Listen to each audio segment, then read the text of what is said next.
नमस्ते आजी आजोबा. आजचा एकदम वेगळा प्रोग्राम आहे. हा प्रोग्राम मी पहिल्यांदाच करतोय, त्याच्यामुळे चुकलं माकलं सगळं माफ करा. आणि खूप प्रश्न असतील आणि आज आपण त्याला सगळ्यांची आन्सर्स देऊ शकलो नाही, तर सगळे प्रश्न पाठवा. आपल्याकडे एक्सपर्ट आहेत, ते तुम्हाला त्याची उत्तरं नक्की व्हॉट्सॲपवरती पाठवा. मग आपली व्हॉट्सॲप युनिव्हर्सिटी आहे. आणि मग आपण क्वेश्चन आन्सर्स पण खेळू शकतो तिथे. तर आजचा हा आपला जो प्रोग्राम आहे ना, हा डॉक्टर स्वरूपा कुलकर्णी या इथे आल्या आहेत. त्या इंडियावरून आलेल्या आहेत. त्यांनी MD केलं आहे आयुर्वेदामध्ये आणि मुंबईमध्ये त्यांचं क्लिनिक आहे पंचकर्माचं. गेली 30 वर्ष त्या पंचकर्म चालवत आहे. आणि त्यांची बहीण प्रीती ती इथे योगा शिकवते. श्वेता तिच्याकडनं योगा शिकते आणि आपल्याला 2 आठवड्यानंतर तिच्याकडनं योगा शिकायचं आहे. तर अजिबात तो प्रोग्राम पण मिस करू नका. आणि प्रीतीचा नवरा विद्वत, तुम्ही सगळ्यांनी त्याला ओळखलं असेल. आम्ही ओळखतो. खूप कंटाळा आला, खूप अभ्यास झाला असं वाटलं तर त्याला सांगायचं की ते गाणं म्हण. तर without further ado I think you can start. तुमची ओळख मी केलं करून दिले पण हां तिला ॲडजस्ट.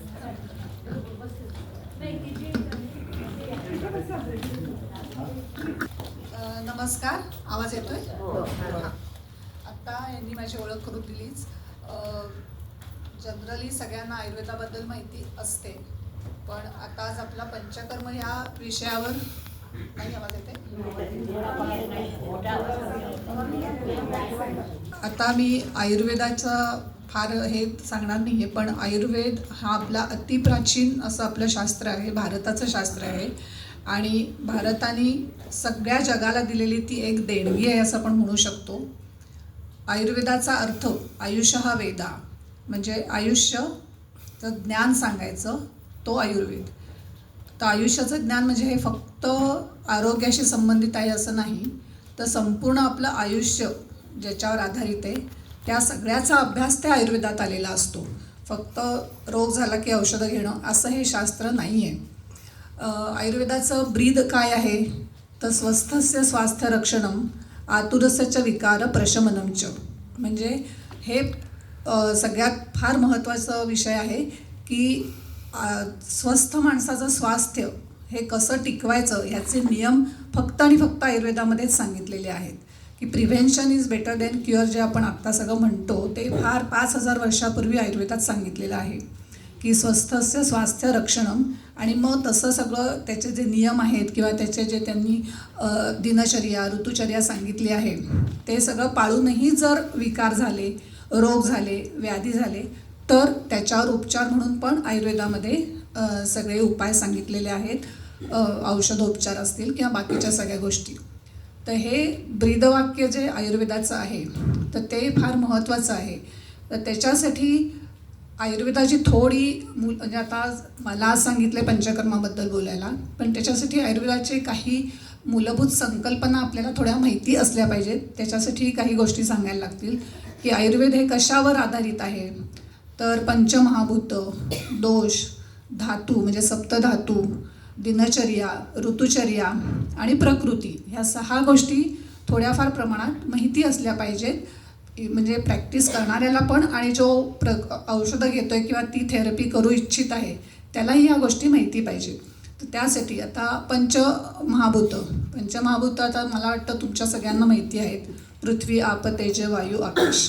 तर ही जसं आपल्याकडे शास्त्रामध्ये आधी पण सांगितले पिंडी ते ब्रह्मांडी, म्हणजे ब्रह्मांडात जे पंचमहाभूत आहेत त्याचीच प्रतिकृती किंवा त्याचे सगळे अंश आपल्या शरीरात असतात.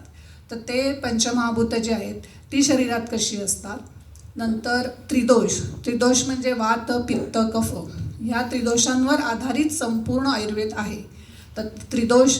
नंतर सप्तधातू म्हणजे रस, रक्त, मांस, मेद, अस्थि, मज्जा, शुक्र हे धारण करणारे आपलं शरीर आहे.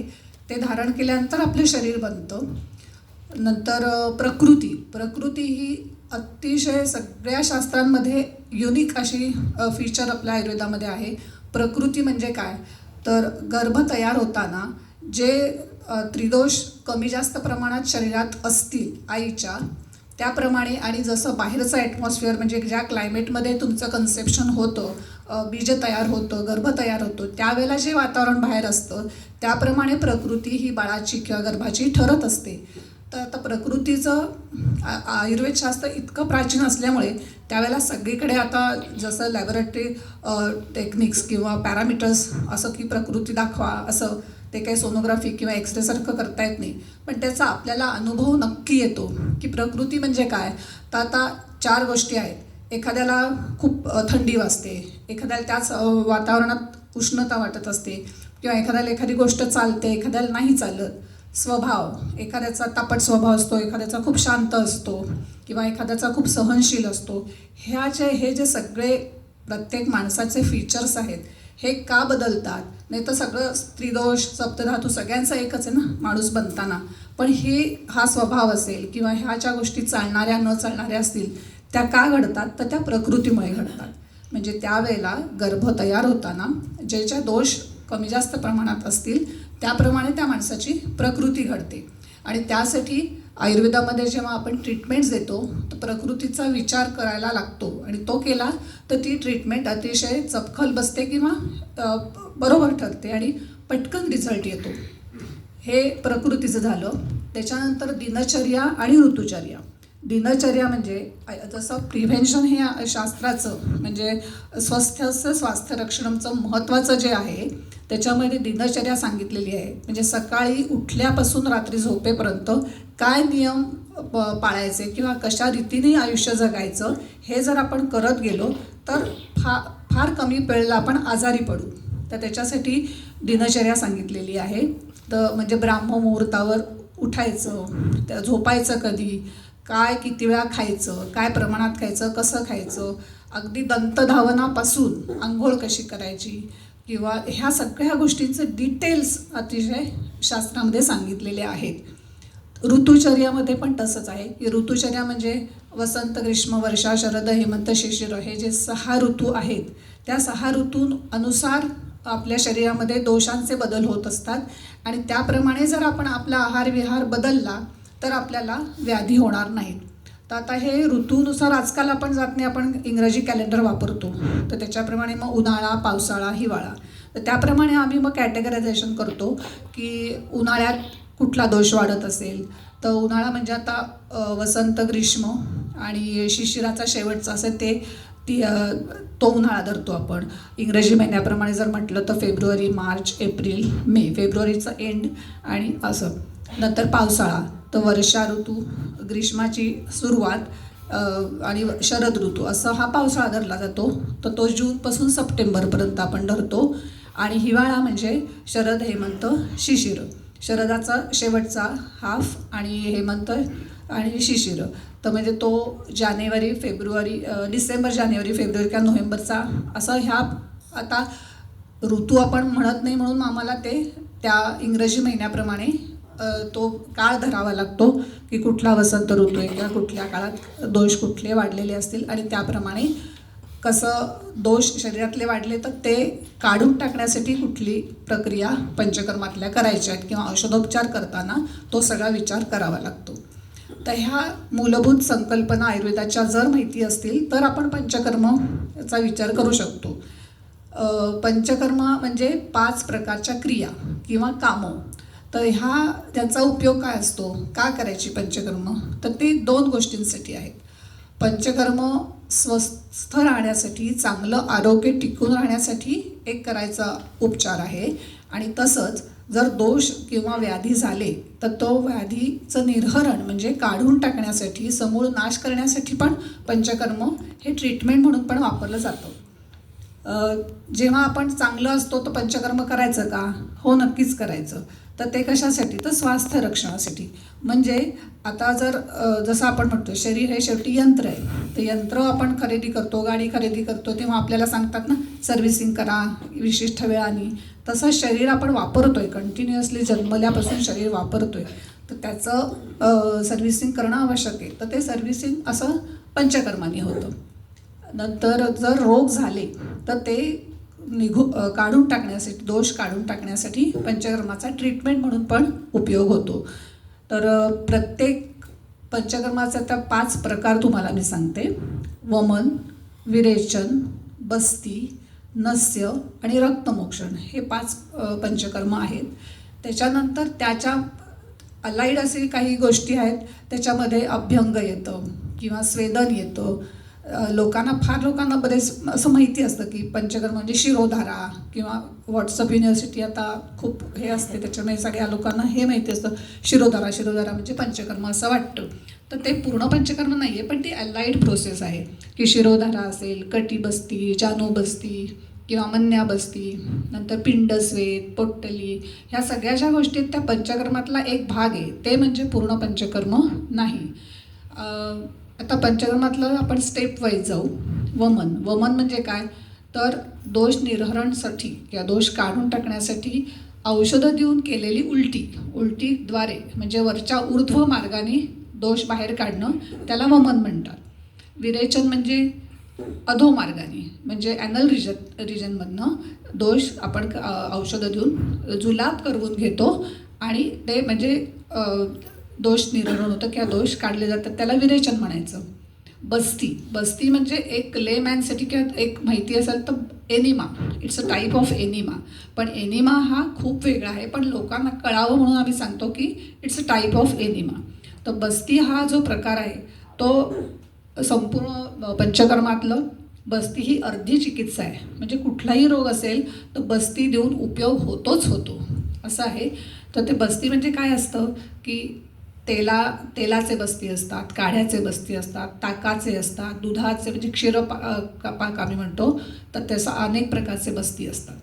आता जे मी मध्ये म्हटलं की बस्तीमध्ये कटिबस्ती, जानुबस्ती, मन्याबस्ती हे जे ते ह्या बस्तीच्या प्रकारात येत नाहीत, ते लोकलाइज असतात. आणि हा जो बस्ती पंचकर्मातला आहे तो पूर्ण शरीरावर काम करतो. नंतर नस्य म्हणजे नाकात न घालायचं औषध.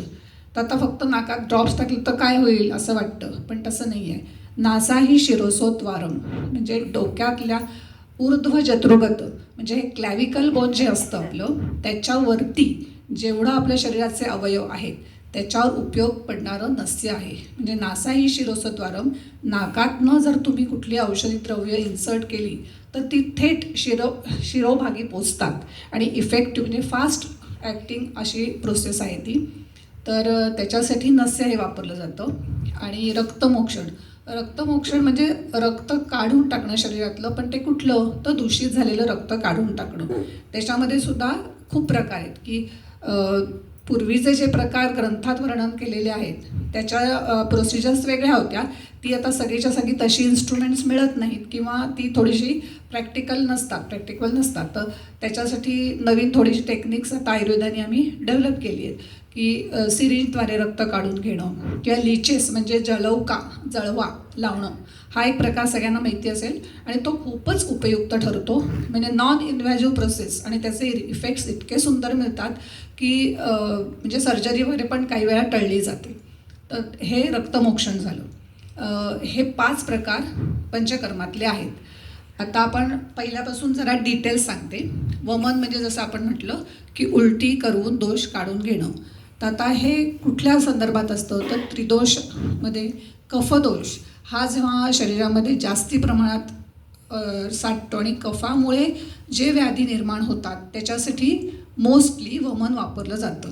तर याच्यामध्ये कुठले व्याधी येतात तर जुनाट सर्दी असेल, दमा असेल किंवा अतिनिद्रा येत असेल किंवा कोलेस्ट्रॉल वाढलेलं असेल, ब्लड प्रेशर आहे, तर ह्याचं डायग्नोसिस जे आहे ते अर्थातच आयुर्वेद तज्ज्ञ म्हणजे वैद्यांनी करायचं असतं की कुठल्या दोषामुळे हा तुम्हाला व्याधी झालेला आहे. पण हे जे प्राबल्याचे जे रोग आहेत ज्याच्यासाठी किंवा बरेचसे स्किन डिसीजमध्ये पण कफदोष जास्ती आढळतो, त्यावेळेला असं वाटतं की वमन केलं तर पटकन त्याचं निराकरण होईल. मोस्टली आता जे सध्या टीनेजर्समध्ये दिसलेलं आहे तर PCOD म्हणजे पॉलिसिस्टिक ओव्हेरियन डिसीज, की ज्या आजकालच्या टीनेजर्सना पिरियड्स येतच नाहीत रेग्युलर, तर तो एक लाईफस्टाईल डिसीज झाला आहे. तर त्याच्यासाठी मोस्टली आयुर्वेदिक उपचार म्हणजे ह्याच्यामध्ये वमन फार उपयोगी पडतं. तर ते कफाचं आवरण त्याच्या ओव्हरीजवर म्हणा किंवा एकूण शरीरावर बसत असतं आणि त्याच्यामुळे वमन दिलं की एक मोठा मार्ग रिकामा होतो आणि मग पटापटा औषधं त्याच्यावर लागू पडतात. तर हे आता नवीन प्रकार झालेत. म्हणजे त्यावेळेला जेव्हा ग्रंथ निर्माण झाले तेव्हा PCOD हा प्रकार नसेल, पण आता हे आमच्या नवीन वैद्यांचं म्हणजे वैद्यकी करताना आम्हाला जे जे नवीन गोष्टी समोर येत आहेत की तो आम्ही म्हणून कधी तुम्ही आमच्याकडे आला तरी आम्हाला सांगितलं की आम्हाला ब्लड प्रेशर आहे, आम्हाला PCOD आहे, तर औषध द्या असं नाही. आम्ही प्रत्येक वेळेला त्याचं दोष दुष्य ह्या संकल्पना विचारात करून मगच ते ट्रीटमेंट ठरवतो. आणि हीच आयुर्वेदाची खरं तर प्रॅक्टिस आहे की ॲनेमिया आहे म्हणून हे औषध दिलं, फक्त तसं नाही आहे. तर कुठला धातू कमी आहे किंवा वाढला आहे किंवा कुठला दोष वाढला आहे, कुठला दोष कमी झाला आहे, ह्याचा सगळ्याचा विचार करून मग आम्ही ते डायग्नोसिस ठरवणार आणि मग काय ट्रीटमेंट द्यायची ते ठरवतो. त्याच्यामुळे त्याच्यात पंचकर्म कुठलं पंचकर्म करायचं हे आम्ही ठरवतो. कारण हे असं सांगण्याचं ह्याच्यासाठी की जसं आजकाल आयुर्वेदाला खूपच चांगले दिवस आहेत, पण लोकांना असं वाचून वाचून आम्हाला फोन येतात की आम्हाला बस्ती करून घ्यायचं आहे किंवा आम्हाला हे करून घ्यायचं आहे. तर आम्ही आधी विचारतो बस्ती कोणी सांगितलं आहे, नाही आम्हाला वाचलं आहे, आम्हाला करायचं आहे. तर तसं नसतं ते, की आम्ही सांगतो की आधी या विचारूया तुम्हाला बस्ती घ्यायचा असेल ना नाही आहे, पण गरज नसेल तर द्यायचं कशाला, किंवा त्याचा उपयोगच होणार नसेल तर कशाला द्यायचं. म्हणून हा एक दोषदुष्य संकल्पना आहे जी ती आधी आम्ही त्याचा अभ्यास करू शकतो तुमच्यावरून की यांना खरंच गरज आहे का. तर त्या गोष्टी आता हे वमनाचं झालं. विरेचन म्हणजे जुलाब करवून आणणं. तर आता हे थोडंसं असं वाटू शकतं की जुलाब करवून घ्यायचं म्हणजे किती डेंजरस आहे, तर तसं नसतं. तर औषधं देऊन त्याच्या आधी काही म्हणजे आधी पूर्वकर्म आम्ही त्याला म्हणतो त्या गोष्टी करायच्या असतात. तर विरेचनामध्ये जसंच वमनामध्ये पण आहे, विरेचनामध्ये पण आहे आणि बस्तीमध्ये पण आहे. सगळ्याला पूर्वकर्म साधारण सारखं आहे. कारण पंचकर्म ही एक शोधन प्रक्रिया आहे. म्हणजे जसं आपण ॲलोपॅथीमध्ये म्हणतो की आधी औषधं द्यायची आणि अगदीच काही एखादी गोष्ट असेल ते सर्जिकलला जातो आपण की बाबा आता नाहीच होते तर सर्जरी करावी लागेल. तसं आम्ही थोडंफार हे म्हणतो की आधी कुठलाही डॉक्टर किंवा कुठलाही वैद्य औषधांनी चिकित्सा होती आहे का हे बघणारच आहे. पण जर औषधांनी चिकित्सा करायला खूप दिवस जाणार असतील आणि त्या पटकन रिझल्ट हवा असेल, खूप दोष जास्ती असतील, तरच आपण पंचकर्माकडे जातो. तर ते पंचकर्म करताना असं आला आज माणूस आणि लगेच पंचकर्म सुरू केलं असं नाही करता येत. तर त्याच्यासाठी पूर्वकर्म मग आम्ही ते औषधीयुक्त तूप, स्नेहपान त्याला म्हणतात, तूप पिणं हा जो प्रकार असतो तो वर्धमान पद्धतीने तूप घ्यायला लावतो. तर ते पहिल्या दिवशी 2 चमचे किंवा 20 ml, दुसऱ्या दिवशी 40 ml असं करत करत 7 दिवस ते तूप घ्यायला लावतो. त्याच्यानंतर स्नेहन स्वेदन म्हणजे मसाज असतो बॉडीचा. तो बॉडीचा मसाज कशासाठी, तर आमच्या ह्याच्यात की शाखेपासून म्हणजे आपले बाकीचे जो मधला भाग आहे स्टमक आणि पोटाचा भाग त्याला आम्ही कोष्ठ म्हणतो. त्या कोष्ठातनं ते दोष निर्हरण करायचे आहेत, म्हणजे खाली आणायचे आहेत किंवा उलटीद्वारे म्हणजे वरून बाहेर काढायचे आहेत. तर ते करण्यासाठी आधी स्नेहन स्वेदन हे आवश्यक असतं. ते रोगानुसार की 5 दिवस करायचं आहे, 7 दिवस करायचं आहे किंवा 2च दिवस करायचं आहे हे आम्ही ठरवतो. तर तसं आधी स्नेहन स्वेदन द्यायचं आणि त्याच्यानंतर पंचकर्म करायचं. म्हणजे आता मी हे विषय सांगितला विरेचनासाठी की आला गोळ्या दिल्या आणि विरेचन जुलाब करून घेतले असं नाही आहे. त्याच्यामुळे हे जे हा पूर्वकर्म आपण करतो स्नेहन आणि स्वेदनाचं, तेव्हा जे औषध देतो जुलाबाचं त्यांनी कुठलाही त्रास होत नाही. म्हणजे जुलाब होणार आहे तुम्हाला 2 ते 3 तास सलग 7-8 वेळा 10 वेळा जुलाबाला जावं लागणार आहे, पण त्यांनी कुठलाही त्रास होत नाही. उलट माणूस संध्याकाळी खूप फ्रेश असतो. आणि ह्या सगळ्या पंचकर्मातनं एक जाणं होतं की तुम्हाला अगदी जसं आपल्याला उलटी झाली की असं वाटतं किती अस्वस्थ होईल, त्यावेळेला ती प्रोसेस चालू असताना अस्वस्थ वाटू शकतं, पण त्याच्यानंतर जो एंड रिझल्ट असतो तो तुम्ही फ्रेश होता. कारण दोष शरीराच्या बाहेर गेलेले असतात, तुमच्या व्याधीची लक्षणं कमी झालेली असतात, त्याच्यामुळे ते फ्रेश वाटतं. तो दोष शरीराच्या बाहेर जाणं आवश्यक असतं. तसंच बस्तीलासुद्धा स्नेहन स्वेदन ह्या गोष्टी करायच्याच असतात त्या 7 दिवस. आता बस्ती हा जो प्रकार आहे तो 7 दिवसाचा मिनिमम करायला लागतो, म्हणजे त्याला योग बस्ती म्हणतात. 7 दिवसापासून 21 ते 30 दिवसापर्यंत पण बस्ती देता येतात. आणि हे बस्ती कुठलीही पंचकर्माची क्रिया जी असते ती सलग करावी लागते. म्हणजे आता मला आज वेळेत मी आज येतो, मग परत 2 दिवसांनी येईल, असं नाही चालत. साधारण जी एकदा आपण पंचकर्म सुरू केलं की ते ज्या त्या व्याधीच्या प्रमाणे किंवा त्या उपक्रमाप्रमाणे ते कंटिन्युअस करायला लागतं. आता हे सांगण्याचं म्हणजे बरेच वेळा असं, आता जसं US हून लोक तिकडे येतात आणि 15 दिवस आलेले असतात आणि सांगतात पंचकर्म करून घ्यायचं आहे.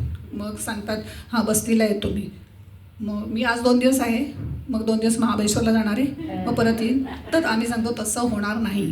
तर ह्या ज्या गोष्टी त्या बेसिक आहेत की तुम्ही, आणि त्याची पथ्य पाळायची असतात की जेव्हा पंचकर्म करतो आपण तेव्हा खूप थंडीत नसतं जायचं किंवा वाटेल तसं हॉटेलिंग वगैरे चालत नाही. आता जेव्हा असे गेस्ट म्हणून तुम्ही येता त्यावेळेला ह्या सगळ्या गोष्टी शक्य नसतात. तर मग उगीच काही ते करायचं आणि त्यांनाही वाटतं वा वा छान पंचकर्म करून घेतले, पण त्याचा रिझल्ट मिळत नाही. त्यामुळे ते न केलेलंच बरं.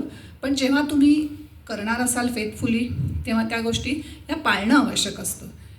तर ते बस्तीचं जसं मी म्हटलं की सलग 7 दिवसापासून सुरुवात असते आणि ती योग बस्ती व्याधी परत्वे 30 दिवसापर्यंतसुद्धा करावी लागते किंवा करता येते. तर त्याच्यामध्ये आणि पेशंटच्या दृष्टीने सगळ्यात सोपं बस्तीच आहे, कारण त्याच्यात तुम्हाला काहीच करायचं नसतं. छान मसाज बिसाज स्टीम बीम छान मजा येते खूप. आणि त्याच्यानंतर फक्त बस्ती द्यायचो तो आम्ही एनिमा जो देतो तो तेलाचा काढ्याचा, ते व्यत्यासात असतं, म्हणजे अल्टरनेट डे की एक दिवस तेलाचा द्यायचा, दुसऱ्या दिवशी काढ्याचा द्यायचा, असं 7 दिवस. तर ते व्याधी परत्वे त्याची द्रव्य म्हणजे काढे बदलणार, तेल बदलणार, त्याचं व्हॉल्यूम जे असतं किती ml द्यायचं हे आम्ही ठरवतो. तर त्याच्यानं हे बस्तीचं झालं. त्याच्यानंतर नस्य पण साधारणपणे 5 दिवस तर करावं लागतं. आता जेव्हा खूप सायनसायटिसचा प्रॉब्लेम असतो किंवा रिकरंट सर्दी होणारे जे पेशंट असतात त्यांना नस्याचा फार चांगला उपयोग होतो. आता नस्य म्हणजे मी म्हटलं तसं त्याच्यामध्ये काही स्नेहनस्वेदन म्हणजे अभ्यंग, पूर्ण बॉडीला मसाज, स्टीम ह्याची आवश्यकता असतेच असं नाही.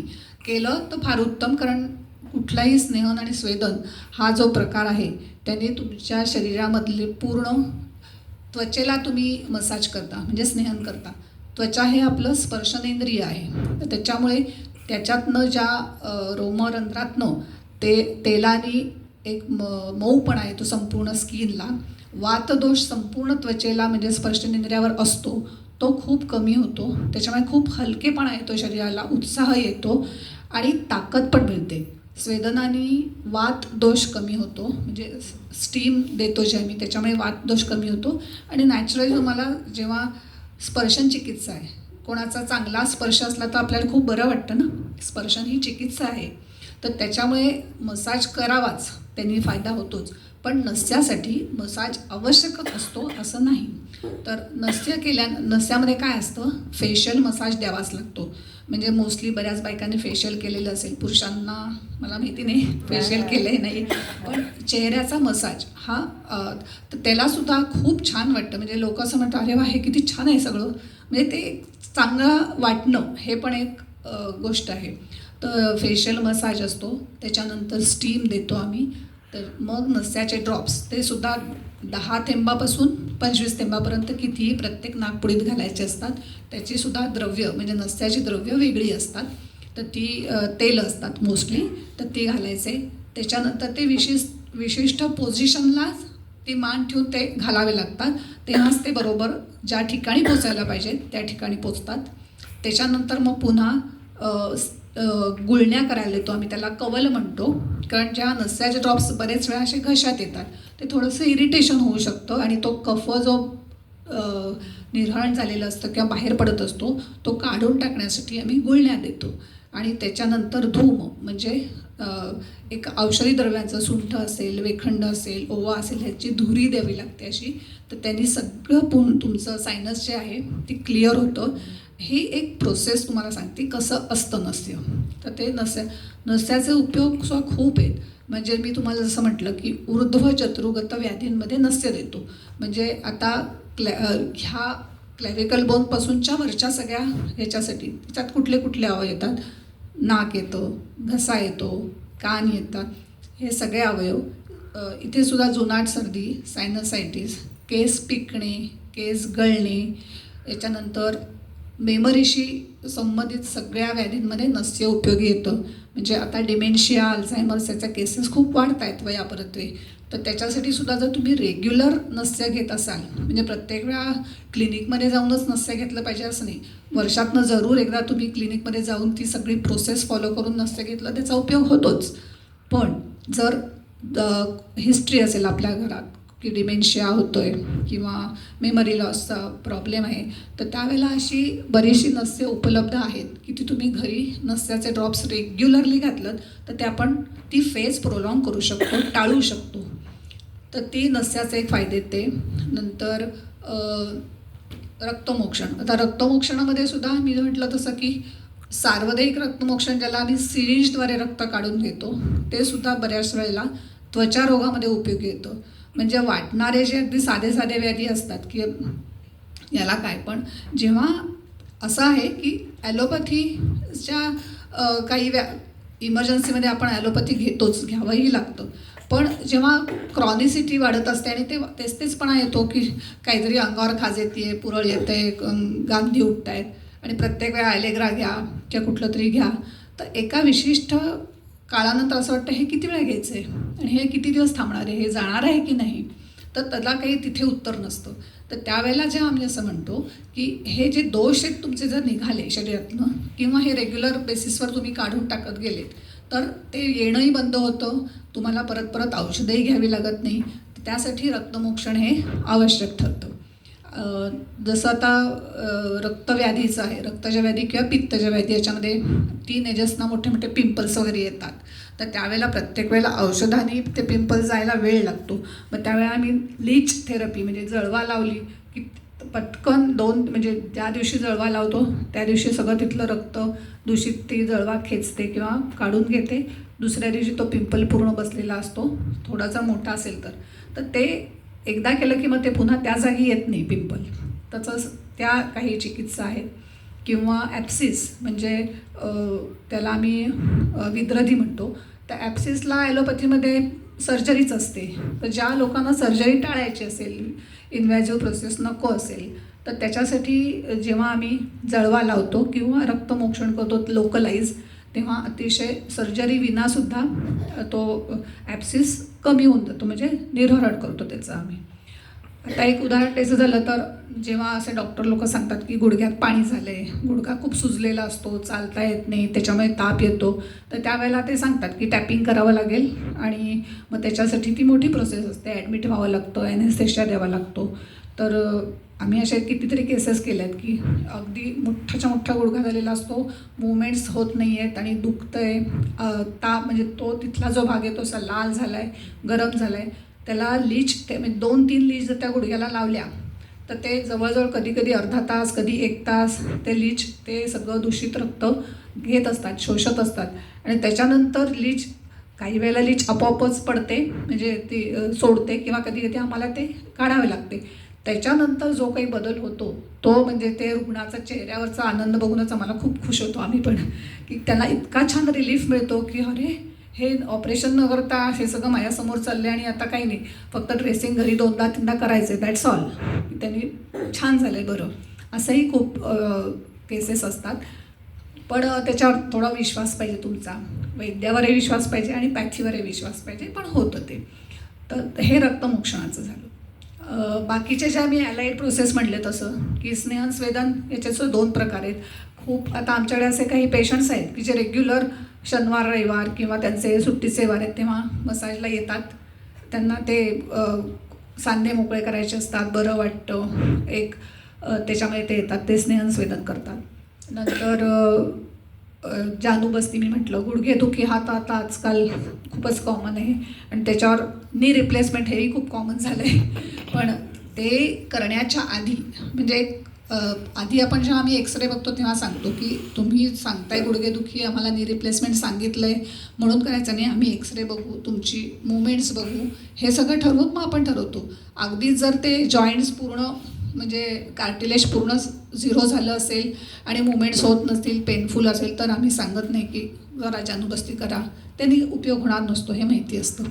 पण आधीच्या काळात थोडेच गुडघे दुखायला लागले, तो वय झालं आहे किंवा मग ती हिस्ट्री घ्यावी लागते की तुमची लाईफस्टाईल काय आहे. जसं मुंबईला आम्हाला त्या पेशंटनी जर 30 वर्ष रेल्वेचे जिने चढ उतार केले असेल तर डेफिनेटली कार्टिलेजचं वाटोळं झालेलं आहे. तर आता त्या स्टेजला आपला आयुर्वेदाचा उपयोग होणार आहे का, कुठल्या स्टेजला आला आहे पेशंट ते ठरवून मग आम्ही जानूबस्ती सांगतो. पण जानूबस्तीनी खूप सुंदर रिझल्ट मिळतात. म्हणजे काही वेळेला आत्ता माझी एक मैत्रीण आहे, तिचं आमचे ट्रीटमेंट दरवर्षी ती वर्षातनं 2दा घेते. तिला ॲलोपॅथी डॉक्टरांनीच सांगितलं आहे की तुझं वय आत्ता कमी आहे, आत्ता नी रिप्लेसमेंट करू नको. कारण नी रिप्लेसमेंट केल्यानंतरसुद्धा त्या गुडघ्याचे कृत्रिम गुडघे आपण बसवतो त्याला 10 वर्षाची एक्सपायरी डेट की 10 वर्षानंतर तो परत बदलायचा आहे. म्हणजे जर तुम्ही 50व्या वर्षी नी रिप्लेसमेंट केलं तर पुन्हा 60व्या वर्षी करायचं, 60 झाल्यानंतर 70व्या वर्षी करायचं. कोण किती जगणार माहिती नाही आहे. तर इतक्या वेळा तुम्ही करणार का नी रिप्लेसमेंट? शक्य नाही आहे ते. त्यामुळे अशा पेशंटना जर अगदी आधी त्रास झाला तर आम्ही जसं ती माझी मैत्रीण तिला मी दरवर्षी वर्षातून 2दा जानूबस्ती करते. मग ती टकाटक ट्रेकिंग वगैरे सगळं करत असते. पण तिला डॉक्टरांनी सांगितलं की 60व्या वर्षीपर्यंत तू हे कर, 60-62 वयानंतर जर तुला वाटलं तर त्यावेळेला आपण नी रिप्लेसमेंट करू. म्हणजे असं पण आहे. तसंच कटिबस्ती म्हणजे आपला जो स्पाईन आहे पूर्ण, त्या स्पाईनमध्ये सर्वायकल स्पाईन, थोरॅसिक स्पाईन, लंबर स्पाईन ह्या सगळ्यांच्या मध्ये जे काही डिफेक्ट्स निर्माण होतात त्याच्याप्रमाणे व्याधी होतो. बऱ्याच जणांना पोश्चरमुळे असेल, पाठ दुखत राहते, कंबर दुखते किंवा या मान दुखण्याची तर खूप जणांना. म्हणजे आता इथे तर तुमचे रस्ते वगैरे खूप सुंदर आहेत, वाहनांमध्ये काही वाटतच नाही बसल्याचं. पण जे भारतात प्रवास करते त्यांना माहिती आहे किती खड्डे असतात. त्याच्यामुळे सर्वायकल स्पॉन्डिलोसिस हे तर खूप कॉमन आहे. तर त्याच्यासाठी मग सर्वायकल स्पॉन्डिलोसिसला काहीही ऑपरेशन नाही, काही नाही. म्हणजे सतत गोळ्या घ्यायच्या का? तर नाही. तर मन्याबस्ती केलं तर खूप प्रमाणात ते कमी वेदना होतात, कमी औषधं घ्यावी लागतात. आम्ही कधीच असे टॉल क्लेम करत नाही की हे आम्ही बरंच करून टाकणार आहोत, हे आता परत होणारच नाही, असं नाही आहे. तर त्या गोष्टी ज्या डिफॉर्मिटी आहेत त्याच्यावर तुम्हाला जितकं कमीत कमी औषधं घेता येतील आणि ते आटोक्यात राहील याचा प्रयत्न आणि त्याचा उपयोग होतो. मोस्टली आम्हाला जसा सायटिका पेन आहे, सायटिका पेनमध्ये बरेच वेळा डॉक्टर सांगतातच की हे सायटिक पेन आहे, तुम्हाला ही औषधं घ्यायला लागतील किंवा फिजिओथेरपी. तर आम्ही नेहमी म्हणतो की फिजिओथेरपीपेक्षा जर तुम्ही त्या व्याधीचं डायग्नोसिस आम्ही जर केलं तर ते आमच्या स्नेहसंवेदनाने म्हणा किंवा पंचकर्मानी पुष्कळशा प्रमाणात ते रिलीफ मिळतो त्याला आणि खूप काळ ते प्रिव्हेंट होऊ शकतं. जनरली कटिबस्ती जे देतो आम्ही ते सर्व्हायकल म्हणजे स्पाईनचे जे डिसीजेस आहेत ते खूप म्हणजे भयानकच असतात किंवा पेनफुल असतात आणि ट्रीटमेंटसाठी पण अवघड असतं. तर स्पाईन सर्जरी तर कुठला सर्जनही सांगत नाही चटकन. आणि लोकांच्या मनात एक भीती असते, स्पाईन सर्जरी म्हणजे हे करायला गेलं तर अजून दुसरंच काही झालं तर, अशी भीती असते. आणि ते सुद्धा थोडंफार काही वेळेला असं होऊ शकतं. तर त्यावेळेला स्पाईन सर्जरी टाळण्यासाठी हे जे आम्ही म्हणजे तुम्हाला असं जर माहिती असेल, लोक सांगतात की डिस्क प्रोलॅप्स आहे, हे आहे, त्या अशा व्याधींमध्ये जेव्हा कटिबस्ती आम्ही देतो, पण ते मात्र जास्ती सिटिंग्स घ्यायला लागतात. असं नाही 2दा केले 3दा केले, आम्ही सांगतो ह्या 15 सिटिंग्स लागतील, या 20 सिटिंग्स लागतील. तसं केलं तर खूपशा प्रमाणात वेदना कमी होतात. आणि जसं आता या सगळ्या गोष्टी तर आता मी परत थोडीशी पाठीमागे जाते बस्तीसाठी, कारण हे सगळे बस्तीचे प्रकार. या एज ग्रुपसाठी ना की काय त्यांनी करायला पाहिजे त्याच्यावर तू हे केलंस ना तर ते म्हणजे मी एकदा पंचकर्मवाल्यांना फोन केला होता इंडियात असताना की आईसाठी पंचकर्म करायचं आहे म्हणून. तर त्यांनी विचारलं की त्यांचं वय काय आहे. तर मी सांगितलं 75+. तर ते म्हणाले it's too late for panchakarma. नाही, पंचकर्म म्हणजे तेच अगेन आता असं असतं की पंचकर्म काही लोकांना वाटतं पंचकर्म म्हणजे सगळ्या पाचीच्या पाची प्रक्रिया करायच्या असतात, म्हणून त्यांनी कदाचित म्हटलं असेल. कारण वमन हा जो प्रकार आहे तो थोडासा हार्श असतो, कारण उलट्या होतात तेव्हा त्रास होऊ शकतो. तर ते त्यांनी नाही म्हटलं असेल. तर आणि आम्हाला काय म्हटलं पंचकर्म म्हणजे आयुर्वेदिक. हो हां, एक्झॅक्टली तेच सांगते मी. बरेच हे व्हॉट्सअप युनिव्हर्सिटी म्हणा की थोडं अज्ञान आपण म्हणू की सगळ्याच पॅथीचं सगळ्यांना ज्ञान असेल असंच नाही ना. म्हणजे असेल कसं. तर ते जनरली आमच्याकडे हेच होतं की आम्हाला पेशंट येतात, या डॉक्टरकडे गेलो होतो, तिकडे गेलो होतो, आता हे काही बरं होत नाही, आयुर्वेदिक उपाय पण करून झालेत. काय केलं? पंचकर्म केलं. काय केलं? मसाज केलं ना. मसाज हा पंचकर्म नाही. तर मसाज केलं म्हणजे झालं सगळं. 2 मसाज झाले, 4 मसाज झाले, जरा बरं वाटलं पाहिजे असं नाही आहे ते. तर हे गैरसमज असतो की हां मसाज म्हणजे पंचकर्म, शिरोधारा म्हणजे पंचकर्म. आता आपण म्हणतो हे सगळी तरुण मुलं मुलीसुद्धा खूप सारखे ते व्हॉट्सअप बघत असतात, फेसबुक हे ते. आम्हाला फोन येतात. मी म्हटलं तसं शिरोधारा करायचं आहे. तर म्हणजे त्यांना आम्ही तेव्हा अगदी चांगल्या शब्दात सांगतो हे पार्लर नाही आहे की तुम्ही येऊन चांगला मसाज हे करा ते. तर ही ट्रीटमेंट आहे. तर तुम्हाला जर करायची आहे तर का करायची आहे, कशासाठी करायची आहे, तर ही त्याची प्रोसेस आहे. तर पण आता जसं सगळीकडेच माल प्रॅक्टिसेस पण असतात तर काही लोक करून देतात. पण ॲक्च्युअली पंचकर्म हा अतिशय गहन विषय म्हणजे चांगलाच आहे. पण हे शास्त्रोक्त पद्धतीने ऑथेंटिसिटीने केलं तर त्याचे रिझल्ट्स डेफिनेटली मिळतात. तर आता यांनी जसं मला सांगितलं तसं तुमच्या वयाला म्हणजे एक आपण धरूयात 60च्या नंतर किंवा बायकांच्यामध्ये मी तर म्हणते 50शी नंतर की जेव्हा मेनापॉजच्या लक्षणं सुरू होतात त्यावेळेला ह्या साधारण बस्ती ही चिकित्सा सगळ्यांनी करण्यासारखी. मी म्हटलं तसं की ती पेशंटला कुठल्या पद्धतीने त्रासदायक तर नाहीच आहे पण रिलॅक्सेशन मेथड पण आहे. आणि जसं आता मी तुम्हाला सांगितलं त्रिदोष जे शरीर आम्ही आयुर्वेदाचा बेस म्हणतो त्याच्यामध्ये कफदोष हा बाल्यावस्थेत असतो, पित्तदोष हा तारुण्यावस्थेत असतो आणि वातदोष हा वार्धक्य अवस्थेत असतो. तर वार्धक्याची पण डेफिनेशन ही वयापरत्वे वेगळी आहे. म्हणजे कुठल्या वयाला वार्धक्य म्हणायचं. तर काहींना 50 नंतरच वार्धक्य येतं, काहींना 60 नंतर येतं, काहींना 70पर्यंत पण चांगले असतात ते. त्यांना वृद्ध म्हणण्यासारखी स्थिती नसते. पण 50 नंतर जे वातदोष शरीरामध्ये खूप वाढायला लागतो त्याच्यामुळे हळूहळू ज्या वाताच्या रिलेटेड कुरबुरी आहेत त्या सुरू होतात. तर त्यासाठी बस्ती ही चिकित्सा सगळ्यात उत्तम. तर ती बस्ती चिकित्सा जर तुम्ही दरवर्षी एकदा जरी केलीत, भले 7 दिवसाची असेल 10 दिवसाची असेल, तर तुम्हाला जे संधिवात किंवा संधीशी संबंधित जॉईंटशी संबंधित व्याधी होणार असतील ते खूप कमी होतील किंवा झाले तरी थोड्याशा औषधांनी कमी होतील अशी स्थिती आहे. पण ती रेग्युलर करायची गोष्ट आहे. म्हणजे झाल्यावरच केलं तर डेफिनेटली त्याला जास्ती दिवस लागतील. पण प्रिव्हेन्शन म्हणून जर तुम्ही केलं तर त्याचा नक्की फायदा होतो. ते बस्ती ही चिकित्सा तुमच्या वयाला 60च्या पुढच्या लोकांना अगदी आवश्यक आहे. मी म्हटलं तसं 50 नंतर ज्यांना आता खूप प्रॉब्लेम्स पिरियड्सचे असतील बायकांना किंवा काही पुरुषांना पण रुमॅटिझम असतं किंवा अँकलोजिंग स्पॉन्डिलोसिस असतं त्याच्यावर सुद्धा बस्ती चिकित्सा उपयोगी येते.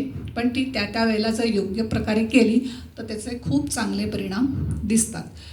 तसंच या वयाला साधारण मेमरी लॉस व्हायला सुरुवात होते, कमी होते, आठवतच नाही असं ह्या ज्या गोष्टी असतात त्याला आधीचं आम्ही हिस्ट्री घेतो किती स्ट्रेस होता या माणसाच्या किंवा ह्या बाईच्या आयुष्यात आधीचा स्ट्रेस त्याच्यावर पण ते ब्रेन सेल्सचं डॅमेज अवलंबून असतं.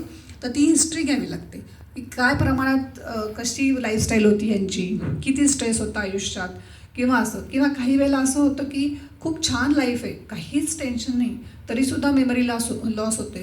म्हणजे मग तो ब्रेन वापरलाच जात नाही आहे त्या प्रमाणात. मस्त चाललं आहे सगळं, कशाला काय डोक्याला असं. मग त्यावेळेला पण तो वेगळ्या पद्धतीने विचार करून की हा इथे मेमरी लॉस का असेल.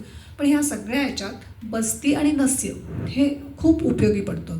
म्हणजे मी म्हटलं तसं की नस्य जर काही जसं कुंकुमादी नस्य म्हणजे केशरापासून तयार केलेलं असतं ते नस्य जर तुम्ही रेग्युलरली केलं तर पुष्कळशा प्रमाणात प्रिव्हेन्शन होऊ शकतं ह्या व्याधींचं.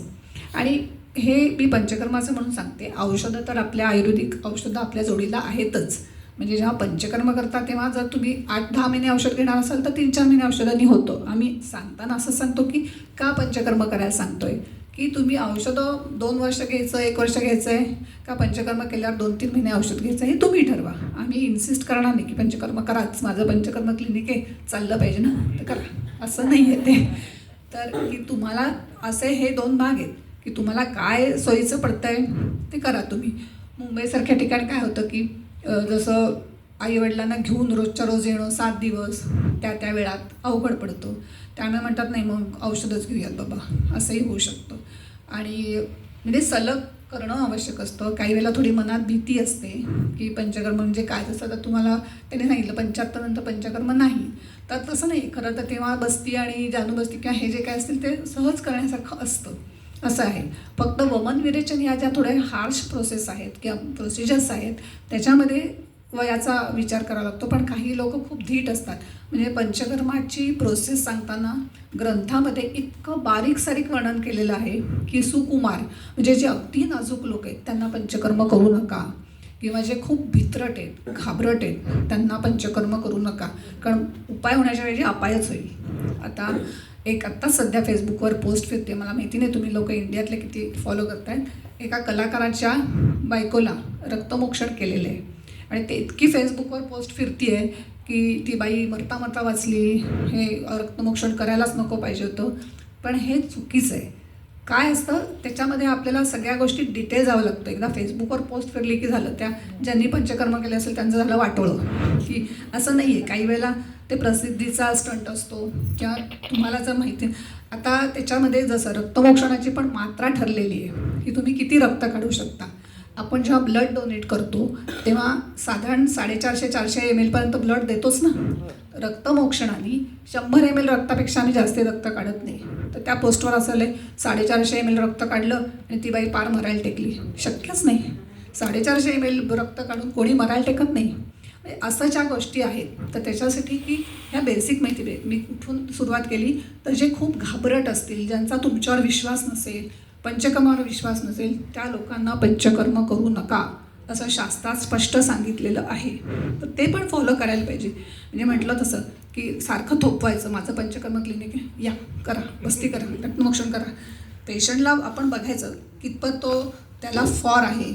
जरूर असतेच, पण म्हणून आपण असं काही जसं सर्जन काही असं एखाद्याला नाही चला या ॲनेस्थेसिया तो सर्जरी करून टाकतो असं नाही करते. तसंच हे की पंचकर्म करताना त्या पेशंटचा तुमच्यावर विश्वास, त्यांची किती ते धीट आहेत, किती ते फॉलो करू शकतात. कारण पंचकर्म केल्यानंतरसुद्धा जे पथ्य अपथ्य आहेत पाळण्याची ती पण तो पेशंट फॉलो करायला पाहिजे. स्पेशली विरेचनानंतर आणि वमनानंतर ही प्रोसेस खूप फार महत्त्वाची असते. त्याला आम्ही संसर्जन क्रम म्हणतो.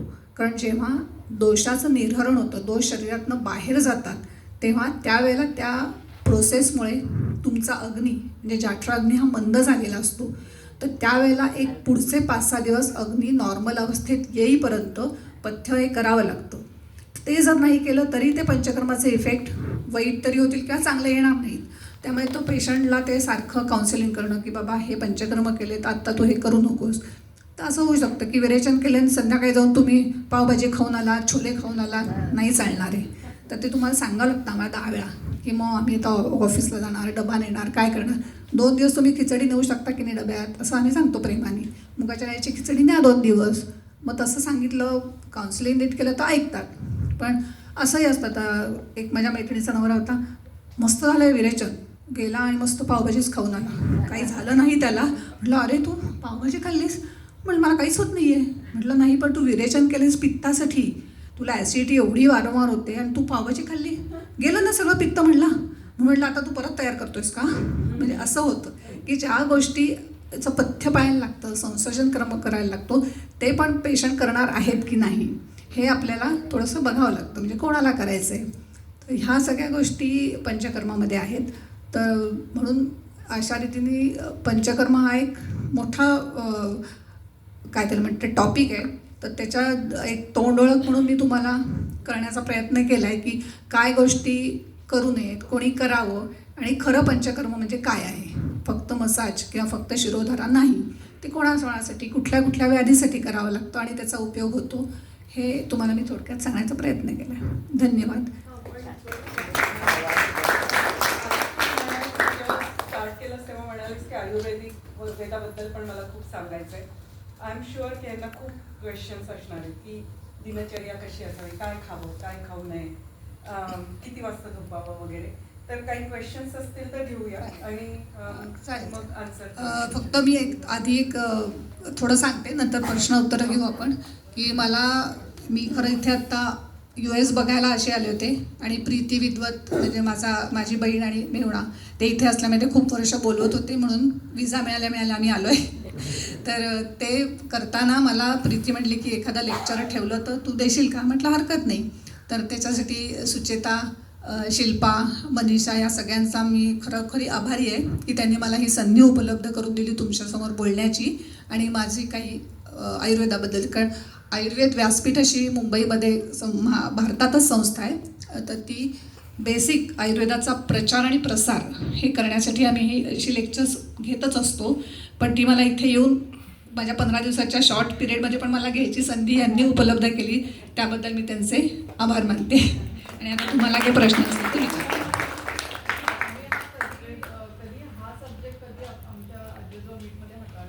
हां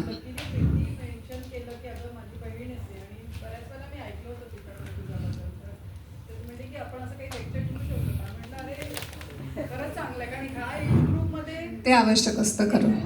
माहिती आहे त्यांना, पण ती डिटेल माहिती तू दिलीस आज खरंच चांगलं, म्हणजे आम्हाला इव्हन आमच्यासाठी सुद्धा. तर तुम्हाला कोणाला प्रश्न असतील तर जरूर विचारा, माझ्या कुवतीनुसार मी उत्तर देईन. तुम्ही सुरुवातीला हातवर करा आणि वन बाय वन आपण हे करू. तुम्ही सुरुवातीला ते ओव्हरीबद्दल सांगितलं तर तर ते आपल्या शरीरात काय काम करतं?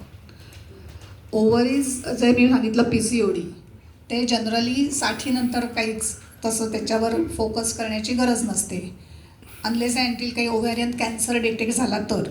पण त्याच्यासाठी 60 नंतर म्हणजे मी त्या एज ग्रुपचा त्याच्यासाठी नाहीच म्हटलं. ओव्हरीज हा आपल्या जेव्हा मेनापॉज होतो तेव्हा ओव्हरीजचं फंक्शन हळूहळू कमी होत जातं, त्याचा आपल्या शरीराला जो सपोर्ट असतो तोही कमी होतो आणि मग त्याच्यामुळेच ऑस्टिओपोरोसिस वगैरे या गोष्टी घडतात. पण आत्ता ह्यासाठी काही ट्रीटमेंटची गरज नसते. कारण वयाच्या 28व्या वर्षी माझा युट्रेस आणि उजव्या बाजूची ओव्हरी कॅन्सरमुळे काढली होती. तर तसा मला काहीच त्रास नाही. आता वय माझं 75 आहे. मी तेच म्हटलं की तुमची जेव्हा त्यावेळेला काढली असेल तेव्हा ती सगळी काळजी घेतली असेल, तर एका ओव्हरीवर तुमचं बाकीचं जे मेनापॉजपर्यंतचं आयुष्य म्हणजे युट्रस पण काढलं ना, हां, म्हणजे मग मेनापॉजचे प्रश्न नाही. ओव्हरीजचं फंक्शन आपल्याला इस्ट्रोजन प्रोजेस्ट्रॉन जे असतं त्याचा संपूर्ण आपल्या शरीरावर म्हणजे चांगलं आयुष्य जगण्यासाठी उपयोग होतो. पण जर काही कारणाने काढून टाकलं तर त्याचा खूप वाईट परिणाम होत असं नाही. काही वेळेला जर इतक्या लहान वयात काढलं असेल तर डॉक्टरांनी एक पुढचे 15-20 वर्ष काही औषधं पण दिली असतील, नाही दिली नाही तर एक इस्ट्रोजनचं औषध सपोर्ट म्हणून देतो आपण. पण आत्ता त्याचं काहीच हे नाही, म्हणजे त्याच्यासाठी आत्ता तुम्हाला काहीच औषधं ट्रीटमेंट घ्यायची गरज नाही. पण जेव्हा कमी वयात युट्रस काढलं जातं, हिस्टेक्टॉमी पण जसं मी म्हटलं की नी रिप्लेसमेंट खूप कॉमन आहे, तसंच हिस्टेक्टॉमी म्हणजे युट्रस काढणं हे पण खूप कॉमन झालं आहे. एखादं फायब्रॉइड दिसलं, थोडंसं पेशंटने सांगितलं ब्लिडिंग होतं आहे 4-5 महिने 3 महिने, तर लगेच हिस्टेक्टॉमी करून टाकतात. पण हिस्टेक्टॉमी केल्यानंतर बरेच वेळा काय होतं की आपल्या शरीराचा तो अवयव आहे होता तो अख्खाच्या अख्खा काढून टाकला की एक व्हॅक्यूम तयार होतो आणि त्याच्यामुळे किंवा ओव्हरीज काढल्या तर त्याचं फंक्शनिंग जसं तुम्ही म्हणतात लकीली तुम्ही सुटलाय, तुम्हाला काही त्रास नाही झाला. पण बऱ्याच वेळा असा त्रासही होतो की ते काढल्यानंतर मग पटापट संधिवात किंवा वाताची अनेक गोष्टी ह्या सगळ्या पटकन सुरू होतात, त्रास होतो. त्यामुळे आम्ही असं म्हणतो की त्या वेळा करू नये. पण आता तुमचं यू आर पार झाल्यात तुम्ही पार त्याच्यावर. फार छान आहे. मी कुठं पाय डोकं कंबर पाठ काहीच नाही दुखत. खूपच छान आहे. या ग्रुपला काय गोष्टी त्यांनी कराव्यात रोजच्या दिनचर्येमध्ये त्याबद्दल जरा सांगशील का टिप्स? हो, आता आधी प्रश्न घेते. कारण हे पर्सनल जातील प्रश्न, म्हणून म्हटलं की पर्सनल बघ ते जर एखादे असे कॉमन 3-4 प्रश्न असतील तर त्याच्यावर मी सांगते. इथे आम्ही जे लोक आहेत मला असं वाटतं 70च्या पुढचे असेल मोस्टली, 75 मी आहे 76 वर्षाची. तर मला असं म्हणायचे की आता वयाप्रमाणे सगळं झीज होणार नॅचरल. म्हणजे आता गुडघे आता आमच्या म्हणून उत्तर सांगितलं की ऑपरेशन करा, पण त्याला फिजिओथेरपी केल्यानंतर सुद्धा त्याचा परिणाम होऊ शकतो ना, नाही का? म्हणजे ऑपरेशनपर्यंत जावं की आवश्यकता असते का? मग ते दुसरी गोष्ट म्हणजे आता ह्या आमच्या या रोजच्याच घेतले मी सगळे आता ऑलमोस्ट रिटायर आहेत आणि सगळं स्वस्त आयुष्य, पण काही व्याधी करतात किंवा काही व्यवंजन असतात. अशा वेळेस नाही ठराविक रुटीन असं ॲसच आहे का? किंवा त्यांच्या आहारामध्ये तुम्ही काही सांगू शकाल का की ह्या ह्याच्यामध्ये आम्ही काय आहार घेतला पाहिजे किंवा कधी उठलं पाहिजे किंवा काय केलं पाहिजे? आणि फिरणं सुद्धा आम्ही फिरायला जातो ते आम्ही टाईम लावतो, तर आमचे 4,500-5 हजार स्टेप्स होतात. पण ह्याच्यापेक्षा ह्या वेळेला अजूनही कमी व्हावेत का जास्त हवेत का? कार्डिओ तर मस्त आहे आपल्याला हार्टसाठी. तर ह्या सगळ्या ज्या आत्ताच्या 70 ते 75 ह्या लेवलला साधारण एक्झॅक्ट तुम्ही असं सांगू शकाल की बाबा सकाळी तुमचं उठणं की तुमचं एक खाण्याचा प्रकार म्हणा की हे थोडं सांगितलं जास्त आवडेल आम्हाला. हो. तसं एक त्यांचं झालं तुम्हाला माहिती की एक त्यांनी जे सांगितलं एक ढोबळ मनाने आयुर्वेदामध्ये ज्या गोष्टी आहेत त्या मी तुम्हाला सांगू शकते, कारण again person to person ayurvedic treatment बदलते. पण आता आपण ट्रीटमेंटविषयी बोलत नाही आहोत. तर सकाळी जितकं लवकर उठता येईल तेवढं उठायचं. जनरली ह्या वयात कॉन्स्टिपेशन हा प्रॉब्लेम असतो, तर ते टाळण्यासाठी आहारामध्ये जो काही बदल करायचा आहे त्याच्यासाठी एक तर खूप तेलकट तुपकट किंवा रिफाईंड प्रॉडक्ट्स टाळायचे, म्हणजे ब्रेड असेल किंवा जसं रात्रीच्या जेवणामध्ये आम्ही सांगतो की डाळीचे पदार्थ, कडधान्य ही खायची नाहीत. रात्री जेवढ्या लवकर जेवता येईल तेवढं जेवायचं. म्हणजे ब्राह्ममुहूर्त जसं आपण म्हटलं अगदी 4:30-5ला नाही उठणार कोणी, पण जितकं लवकर उठता येईल तेवढं जर लवकर उठलं तर ती दिनचर्या आपली लवकर सुरू होते आणि संपतेही लवकर. तर त्याच्यामुळे तसं जर तुम्ही केलं तर रात्रीच्या जेवणामध्ये काय घ्यायचं, आता आयुर्वेदामध्ये आम्ही खूप स्ट्रिक्टली सांगतो दिनचर्यामध्ये की सनसेट नंतर फळं खायची नाहीत, दही खायचं नाही, दही तर बिलकुलच नाही. कारण जनरली काय होतं की ओल्ड एजमध्ये वाताचा प्रादुर्भाव म्हणजे वात जास्ती असला तरीसुद्धा पचनसंस्था पण थोडीशी कमजोर झालेली असते, अग्नी कमी झालेला असतो. आणि त्यावेळेला जर तुम्ही रात्रीच्या वेळी, आणि हे एक अतिशय मी जसं आधी सुरुवातीला म्हटलं पिंडी ते ब्रह्मांडी, जसं सूर्य मावळल्यानंतर आपोआपच आपल्या शरीराच्या सगळ्या पचनक्रिया, सगळ्या क्रिया हळूहळू स्लो डाऊन होतात, कमी होतात. तर त्यावेळेला तुम्ही गुरुअन्न म्हणजे पचायला जड असलेले पदार्थ खाऊ नयेत, कारण पचनशक्ती तशीच कमी झालेली असते. बाहेरून जी सूर्याची एनर्जी आपल्याला मिळणार असेल तीही मिळत नाही. ऑलरेडी वयापर्यंत तुमचा अग्नी मंद झालेला आहे. त्यामुळे जितकं हलकं खाता येईल, म्हणजे अगदी पूर्वीचे लोक जे म्हणायचे रात्री जेवायचेच नाहीत, तेही खरं योग्य होतं. जैन लोक अजूनही तसं पाळतात. तर ते म्हणजे ते प्रत्येकाचं, एखाद्याचा अग्नी खूप चांगला असेल तो पचवू शकेल, पण काय खाऊ नये हा महत्त्वाचा आहे. की दही, छोले किंवा हे जे पदार्थ, कडधान्य बेसिकली, ब्रेड हे रात्रीच्या जेवणात तर नाहीच घ्यायचे. आणि जेवढं पचायला हलकं, म्हणजे आम्ही नेहमी म्हणतो मुगाचं वरण असेल, भात असेल, आता गव्हाची पोळीसुद्धा बरेच वेळा काही जर डायजेशनचा प्रॉब्लेम निर्माण झाला तर गव्हाची पोळी पचत नाही, मग ज्वारीची भाकरी, मग ती कुस्करून तुम्ही आमटीत घालून खाऊ शकता. हे असे पदार्थ. आणि कितीही बाकीच्या लोकांनी आरडाओरडा केला तरी आपलं साजूक तूप जर तुम्ही घरी बनवत असाल तर ते दिवसभरामध्ये 10 ते 20 ml साजूक तूप पोटात गेलंच पाहिजे. काही कोलेस्ट्रॉल वाढत नाही अजिबात, कारण तुम्ही चालताय, सगळं करताय, काही कोलेस्ट्रॉल वाढत नसतं. ते वंगणासाठी, स्नेहनासाठी आवश्यक असतं. थोड्या प्रमाणात जर तुम्ही तूप प्रत्येक ह्याच्यात घालून घेतलं तर ते पचनाला मदत करतं. तर ह्या गोष्टी आहेत.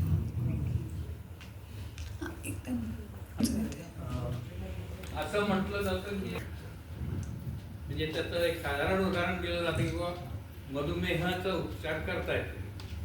तर ॲलोपॅथीमध्ये कसं आहे की तुम्ही काही ब्लड टेस्ट करता, त्याच्या शुगरप्रमाणे तुम्ही थेरप्युटिक्स म्हणजे उपचार योजना करता. बरोबर. तसं आयुर्वेदामध्ये स्टँडर्डायझेशन आहे का? स्टँडर्ड उत्तर देताना विचार करायला असा लागतं की हो म्हणायचं का नाही म्हणायचं, की जर त्याच्यासाठीच विचारलं. हां.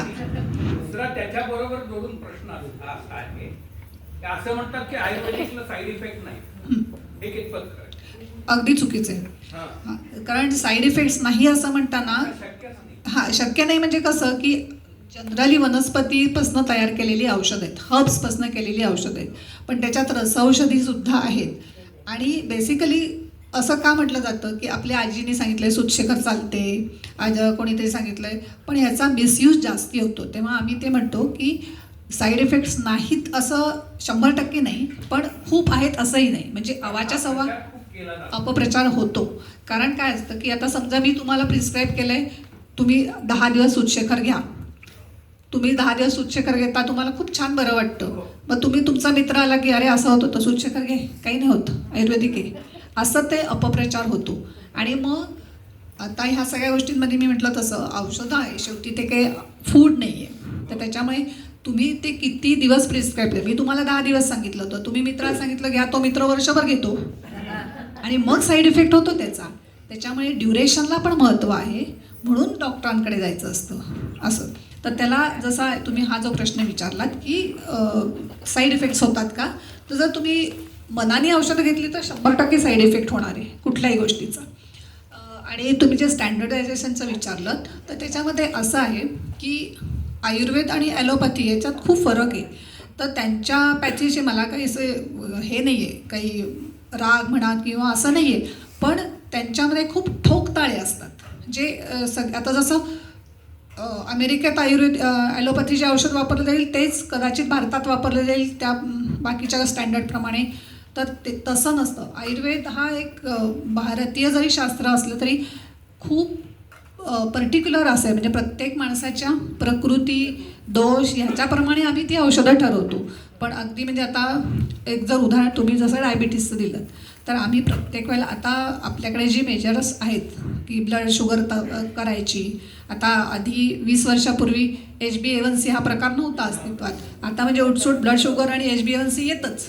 तर त्या हे काही गोष्टी काही गिमिक्स पण असतात फार्मॅकॉलॉजी कंपनीच्या, किंवा जसं जसं तुम्ही डीपर जाता तर आयुर्वेदामध्ये ऋषीमुनींनी ज्या ह्या सगळ्या गोष्टी सांगितलेल्या आहेत तर त्यांना तो एक इतकी त्यांची बुद्धी प्रचंड होती ना की त्याच्या आपण कुठेच पोचत नाही, की त्यांना ते सगळं खूप समजायचं.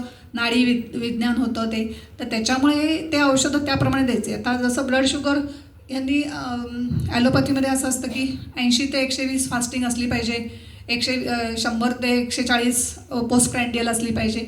तसं नसेल तर जसं जसं औषधं तुमची शुगर वाढते कमी होते ते औषधं चेंज करत जातात. ते त्यांनी स्टँडर्डायझेशन हे युनिव्हर्सल केलेलं आहे.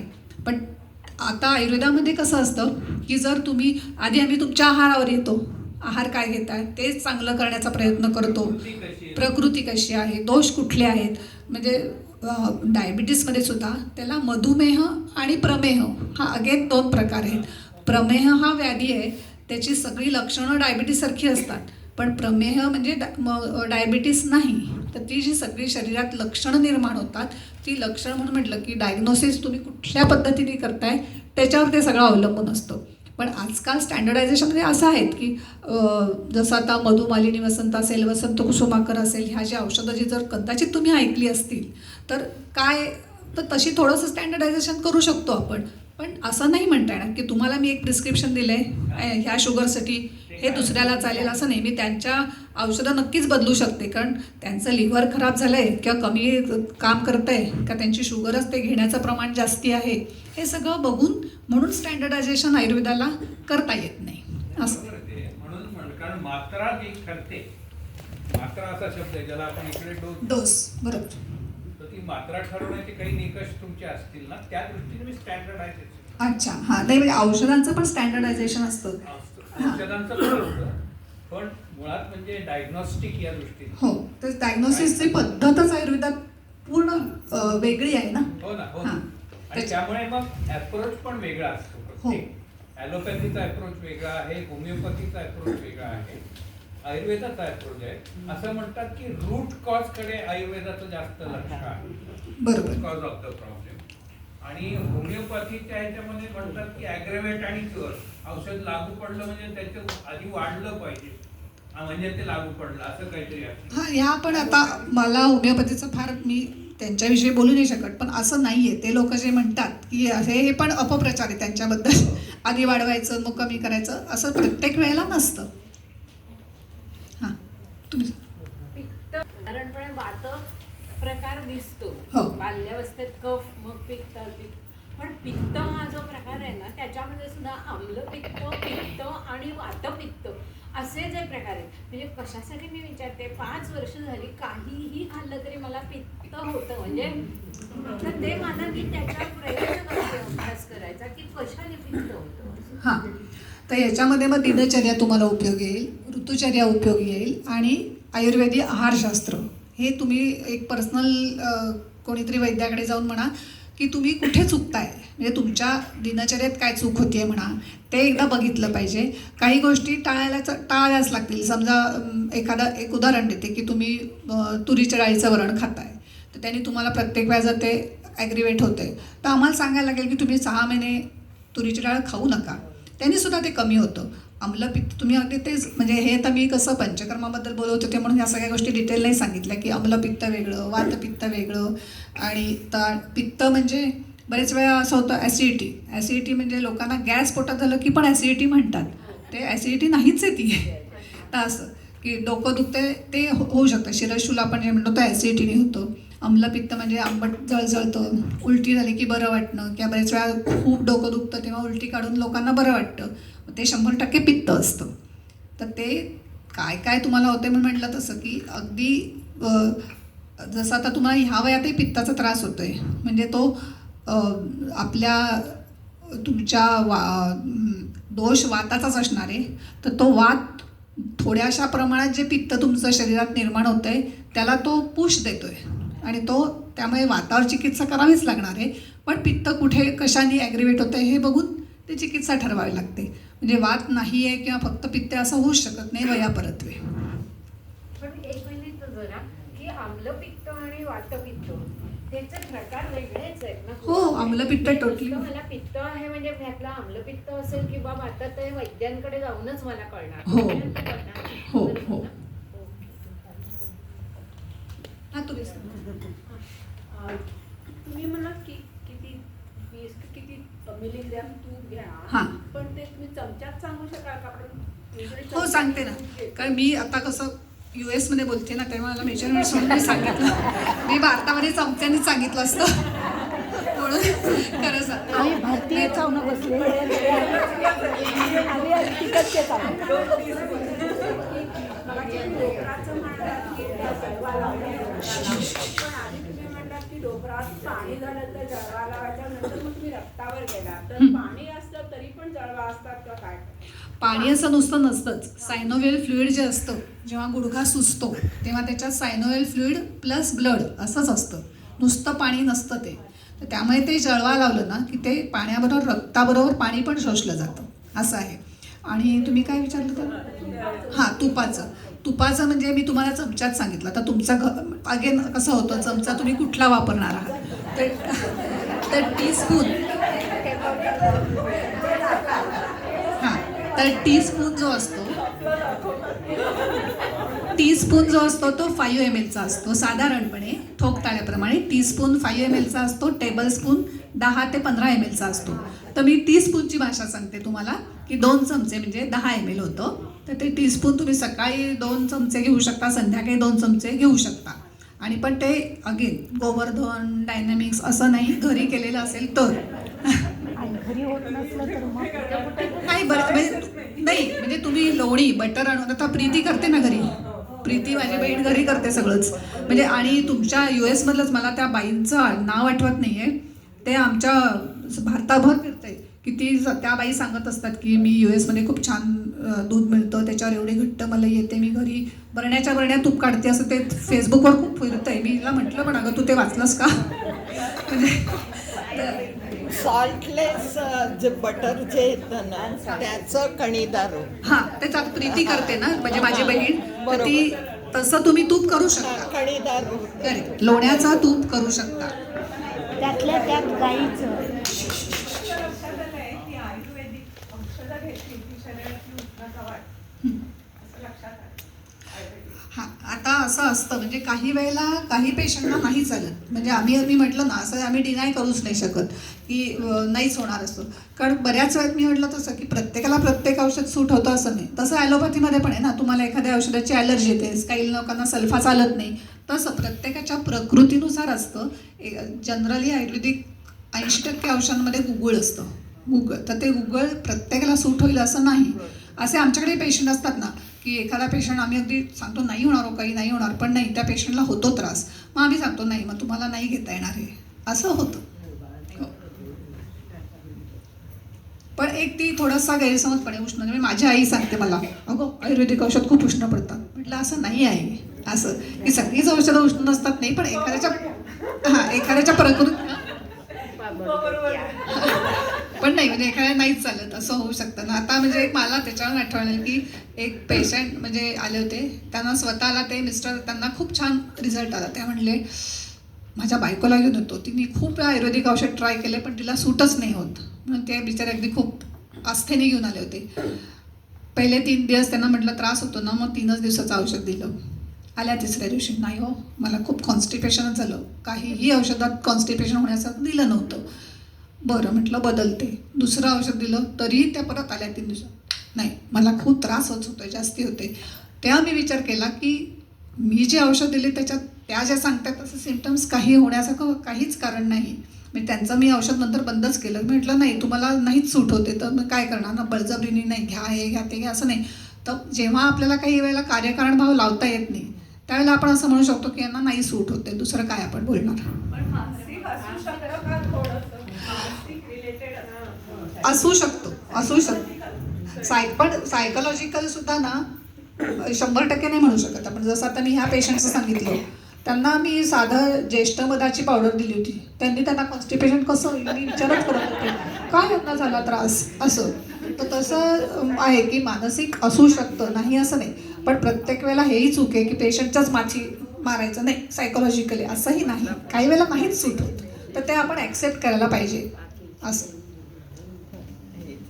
व्हर्टिगोसाठी काही ट्रीटमेंट आहे का? हां, आता व्हर्टिगोसाठी म्हणजे अगेन मी व्हर्टिगो तुम्ही म्हणलात म्हणून मी ट्रीटमेंट नाही देणार की तुम्हाला काय त्रास होतोय, कुठल्या वेळेला होतोय त्याप्रमाणे. तर जनरलमध्ये व्हर्टिगो म्हणून तुम्हाला सांगते की मन्याबस्ती देऊ शकतो आणि काही औषधं पोटात आणि नस्य असा उपयोग होतो. पण फायदा होतो. हो, होतो ना. सिव्हिअर अटॅकमध्ये आलात तर मी तुम्हाला व्हर्टिनच घ्यायला सांगेन. हां, पण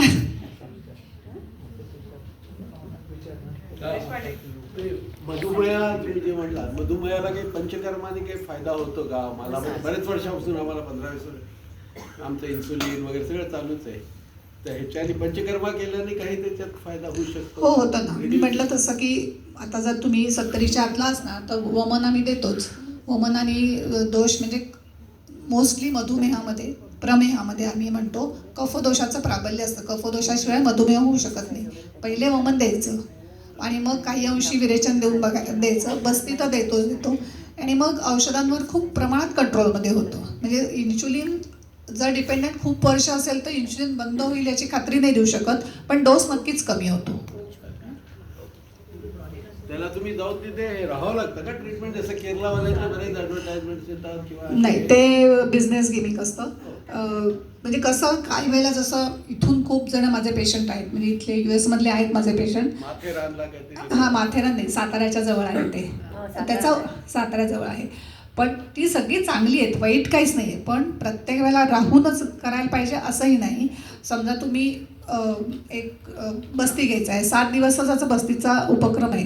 तुम्ही घरी राहून जर सगळं फॉलो करणार असाल तर 7 दिवस येऊन जाऊन मग तुम्ही बाकीचे कार्यक्रम करू शकता. पण पथ्य पाळलं पाहिजे. तर हे लोक मग रिस्क घेत नाहीत. ते समजा त्यांचं पॅकेज असेल 1 लाख रुपयाचं तर ते हे रिस्क घेत नाहीत. ते म्हणजे इथेच राहा, म्हणजे सकाळपासून रात्रीपर्यंत मॉनिटर करता येतं ना, काय खाताय, काय त्यांचा आहार पण त्यांच्या हातात असतो. तर त्याचा परिणाम नक्कीच वेगळा होतो, चांगला होतो. पण हे सुद्धा आम्हाला बघायला लागतं की पेशंट अफोर्डेबल आहे की नाही. कारण प्रत्येकाला काही 1 लाख रुपये खर्च करणं जमत नसतं असं. आणि व्हर्टिगोमध्ये मसाज वगैरे जे करतात ते इफेक्टिव्ह आहे की काय? बॉडी मसाजला तसं काही व्हॅल्यू नाही. नाही, पूर्ण बॉडी मसाज गरजेचं नाही. मी म्हटलं तसा फेशियल मसाज, मन्याबस्तीला मन्याचा जो काही मसाज असेल तेवढाच उपयोगी होतो. किती दिवस घ्यावं लागतं? ते असं आत्ता नाही सांगता येणार की, तरी साधारण ह्या ट्रीटमेंट्स असतात ते 7 ते 10 दिवस एवढं कराव्याच लागतात. आमचं आता गेले 10-20 वर्ष वारंवार अप अँड डाऊन ट्रॅव्हलिंग चालू आहे आता. आणि आम्ही गेल्यानंतर तिकडे रिपोर्ट घेतो, इकडे रिपोर्ट करतो आणि फॅक्टर सारखे बदलतो. आणि अगदी आम्ही परवा बघितलं की मार्च एप्रिलला पुण्यामध्ये मुंबईमध्ये गेले की अमुक गोष्टी वाढतात, हे होतं. तर माझा थोडासा एक अनुभव सांगतो. आम्ही गेलो मार्च एप्रिल किंवा डिसेंबर जानेवारी आम्ही पुण्यात जातो. पुण्यात गेल्यानंतर तिकडचं वातावरण थंडी सुरू असते, 2 महिने बरं वाटतं. त्यावेळी मला नेमकं इओसोनोफिल काउंट वाढते आणि आम्ही डॉक्टरकडे गेल्यानंतर ते जास्त विचारत नाही. आजकाल मेडिकल प्रॅक्टिस अशी झाली की हां पण काय बोलायचं नुसतं ते कन्सल्टंट्स, ती प्रॅक्टिस कन्सल्टेशनची. जास्ती पैसे कमी वेळ. मला कसं थोडंसं मी स्वतःहून म्हटलं तुम्ही चेक करा, तुम्ही ठरवा म्हटलं काय होतंय ते. मग ते म्हणतात काय होतंय वगैरे, तर सांगावं तर लागतं. मला दम लागतं, हे लागतं आणि त्यामुळं असह्य होतं. हा एक भाग आहे. आणि दुसरी प्रत्येक वेळी आमचं हे जे ट्रॅव्हल होतं, माझं जेट लॅग हे ते ह्याचा या वयामध्ये किती ॲडव्हर्स इफेक्ट होत आहे आमच्या शरीरावरती. काही सांगू शकाल का? हो आहे ना, म्हणजे आता तुमच्या वेळेला जेव्हा तुम्ही दुसरं म्हणजे रिलेटेड टू दिस, म्हणजे हे जो काही गोष्टी इथं आल्यानंतर छान बरं वाटतं, मस्त 2 महिने मला मजा वाटते, मग परत तिकडचं वातावरण हिरवळ जाणवते, मग इथं काय कंटाळायला कोण नाही, हे जे मानसिक होतं त्याचा इफेक्ट शरीरावर होतो आमच्या. तर त्याच्याबद्दल थोडंसं जर काही गाईडलाईन द्या. हो, आहेच ना. मार्गावर जावं तिथं गेलं. आता तुम्ही जे सुरुवातीला म्हटलात इओसिनोफिल हा रक्तातला म्हणजे जे रक्त चेक करतात ॲलोपॅथीचे आपण जे काउंट म्हणतो तर त्या 5 काउंट असतात.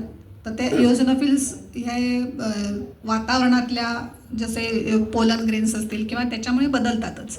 तर आता तुम्हाला इथे इओसिनोफिल्सचा त्रास होऊ शकत नाही मोस्टली, कारण स्वच्छ हवा आहे. आणि म्हणजे भारतात कुठेही गेलात पोल्युशनमुळे इओसिनोफिल्स वाढतात.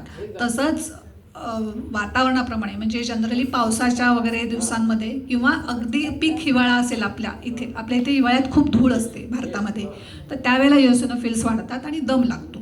तर त्याच्यासाठी असं म्हणजे म्हणून तुम्हाला त्याचे काउंट तुम्ही घेताय तेव्हा.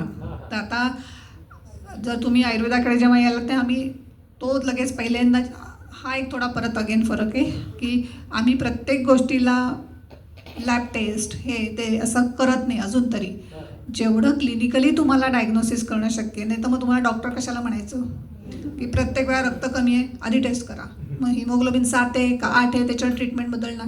तुम्ही पेशंट तुमच्याकडे येतो तेव्हा तुमचं त्याच्यापेक्षा म्हणजे डॉक्टरचं ज्ञान असलं पाहिजे ना जास्ती, की तुम्हाला क्लिनिकली कळलं पाहिजे हा पेशंट ॲनिमिक आहे का किंवा ह्याला काय होते. प्रत्येक वेळा आलं की पहिले हे होते का या 10 टेस्ट करून आणा मग मी बघतो मग औषध देतो, तसं नाही आहे. तर आयुर्वेदामध्ये हे आम्ही अजून तरी पाळतो. अगेन काही म्हणजे जसं आता ह्याच्यामध्ये कसं माहिती काळानुरूप थोडंसं बदलते सगळं, की तुम्ही जसं म्हटलात की डॉक्टर वेळच देत नाही, ते प्रत्येकाची काही डॉक्टर्स खूप छान वेळ देतात. आता आमचे एक कार्डिओलॉजिस्ट आहेत, मी त्यांना त्या दिवशी म्हटलं अहो तुम्ही एका पेशंटला अर्धा तास देताय, आजकाल हे कुठेच बघायला मिळत नाही. ते म्हणले नाही मला रात्री 11 वाजले चालतील पण मी तेवढा पेशंटला वेळ देतो. म्हणजे आपल्यालाच इतकं बरं वाटतं की घ्या 2000 रुपये घेतले ते चालतील पण आपल्याला किती समाधान मिळतं. आणि ते तुमच्या बाबतीत की काही बोलत नाही धडाधडा लिहून देतात जा 2000 रुपये देऊन जा, मग तेव्हा आपल्याला ते नंतर देऊन मग काय होतं ते हेवी अँटीबायोटिक दिल्या त्याचे साईड इफेक्ट 2-3 दिवस घेतल्या की मला कॉन्स्टिपेशन होतो किंवा लूज मोशन झाली मग हे बंद करा ते फेकून द्या फेकून दिले. म्हणजे त्यासाठीच की हां पण म्हणजे ते आता ते तुम्ही तो फरक करायचा आहे की कोणाकडे जायचं. टोटली मनुष्य कन्फ्युज होतो पेशंट. हो तेच त्याच्यासाठी मी म्हटलं तसं राईट चॉईस तुम्हाला करता आला पाहिजे. राईट गोष्टीत म्हणजे नाही आपल्याला समजा एखाद्याचं पटत आहे तर ते तुमचं म्हणजे असं आहे त्याच्यात मी डिनाय करूच नाही शकत. कारण आम्हाला स्वतःला असे अनुभव येतात ना, म्हणजे आम्ही डॉक्टर जरी असलो तरी आम्हालाही ते असं की अरे आम्ही म्हणतो सुद्धा काही वेळच देत नाही आहेत कसं काय डायग्नोसिस. म्हणजे आता हे GPमध्ये असं होतं जनरल प्रॅक्टिसमध्ये जेव्हा ज्यांच्याकडे 70 पेशंट असतात आणि ते 3 तासात उडवतात, आम्ही उडवतात असाच शब्द वापरतो की 70 पेशंट उडवले 3 तासात, काय विचारलं की नाही काही. म्हणजे असं सुद्धा तुम्ही जर बघितलं असेल की स्टेथोस्कोप लावतात बोलत असतात आणि असं काय ऐकू आलं तुम्हाला. आम्हाला म्हणजे एका पेशंटला किमान आम्ही 15 मिनटं देतो, मग बाहेरचं पेशंट असं टकटक, मग कधी कधी चिड येते अरे काही आम्ही गप्पा नाही मारतो तपासणं चाललंय. पण त्यांना ती GPची सवय असते ना, गेला पेशंट की आला बाहेर गेला की आला बाहेर, ह्या पद्धती आहेत. तर त्याला आपण नाही काही करू शकत. आता ते ॲलर्जी असतं समजा धुळीची, भारतात धूळ जास्त आहे तर आमच्या वयात साधारण सगळ्यांना धुळीच्या ॲलर्जीचा त्रास असतो. त्याच्यात आयुर्वेदमध्ये काय त्याच्यासाठी तुमची प्रतिकारशक्ती वाढवणं हा एक भाग आपण फक्त करू शकतो. लंग्सची कपॅसिटी आणि प्रतिकारशक्ती म्हणजे जे कोविडमध्ये झालं, कोविडमध्ये सगळ्यांची म्हणजे आयुर्वेदाला खूप चांगले रिझल्ट्स मिळाले ते एकाच कारणाने की प्रतिकारशक्ती वाढवण्यात आम्ही खूप यशस्वी ठरलो आणि त्याच्यामुळे खूप जणांचे लिटरली प्राण वाचलेत. म्हणजे एक तर खूप भीती होती, भीतीने बरेच वेळा फार परिणाम झाला. जसं तुम्ही म्हटलात मनाचा परिणाम, सायकोलॉजिकल इफेक्ट असतोच सगळ्याच बाबतीत असतो. म्हणून आयुर्वेदामध्ये जसं आम्ही म्हटलं की प्रसन्न आत्मेंद्रिय मनाः स्वस्थ इति अभिधीयते. म्हणजे आरोग्य कशाला म्हणायचं तर तुमची प्रसन्न आत्म, इंद्रिय आणि मन हे तिन्ही जर तुमचं स्वस्थ असेल, प्रसन्न असेल, तर तुम्ही स्वस्थ आहात.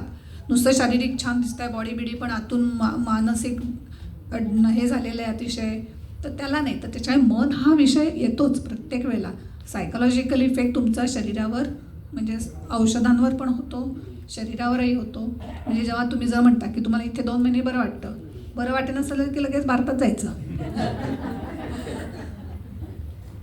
पण आता या वेळेत हे सारखं सगळं प्रवास नाही चालत ना, 2 महिने इकडे 2 महिने नाही, मग ते ठरवून घ्यायचं. आणि बाकी ते परवडत नाही. बरोबर, ते खरं आहे ना. तिकीटच इतके स्वस्त आहे. मॅडम, मी 5 महिन्यापूर्वी सर्जरी केलेली आहे. चालतो व्यवस्थिशीर आणि चालायलाही बरं वाटतं.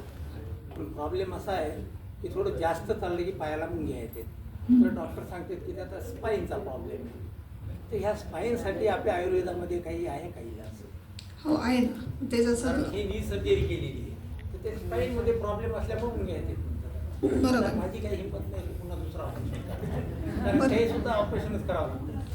नाही, मी म्हटलं तसं स्पाईनची सर्जरी इतकं सहजासहजी कोणी सांगत नाही. तर पायाला मुंग्या येतात म्हणजे तुमच्या स्पाईनमध्ये, लंबर स्पाईनमध्ये किंवा कुठेतरी गॅप कमी झाली आहे आणि कुठल्या तरी नर्व्स दबल्या जात आहेत, त्याच्यामुळे मुंग्या येतात.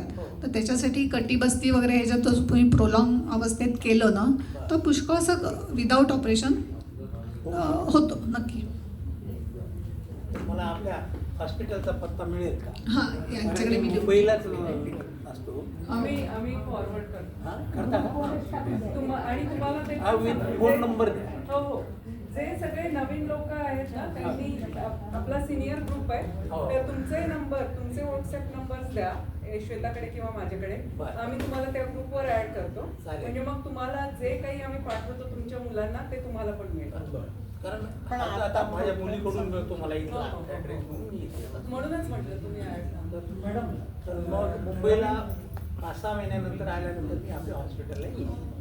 चालेल. साधारणतः कुठे आहे सांगा. अंधेरीला आहे माझं. अंधेरीला आहे का? हो, अंधेरीला आहे.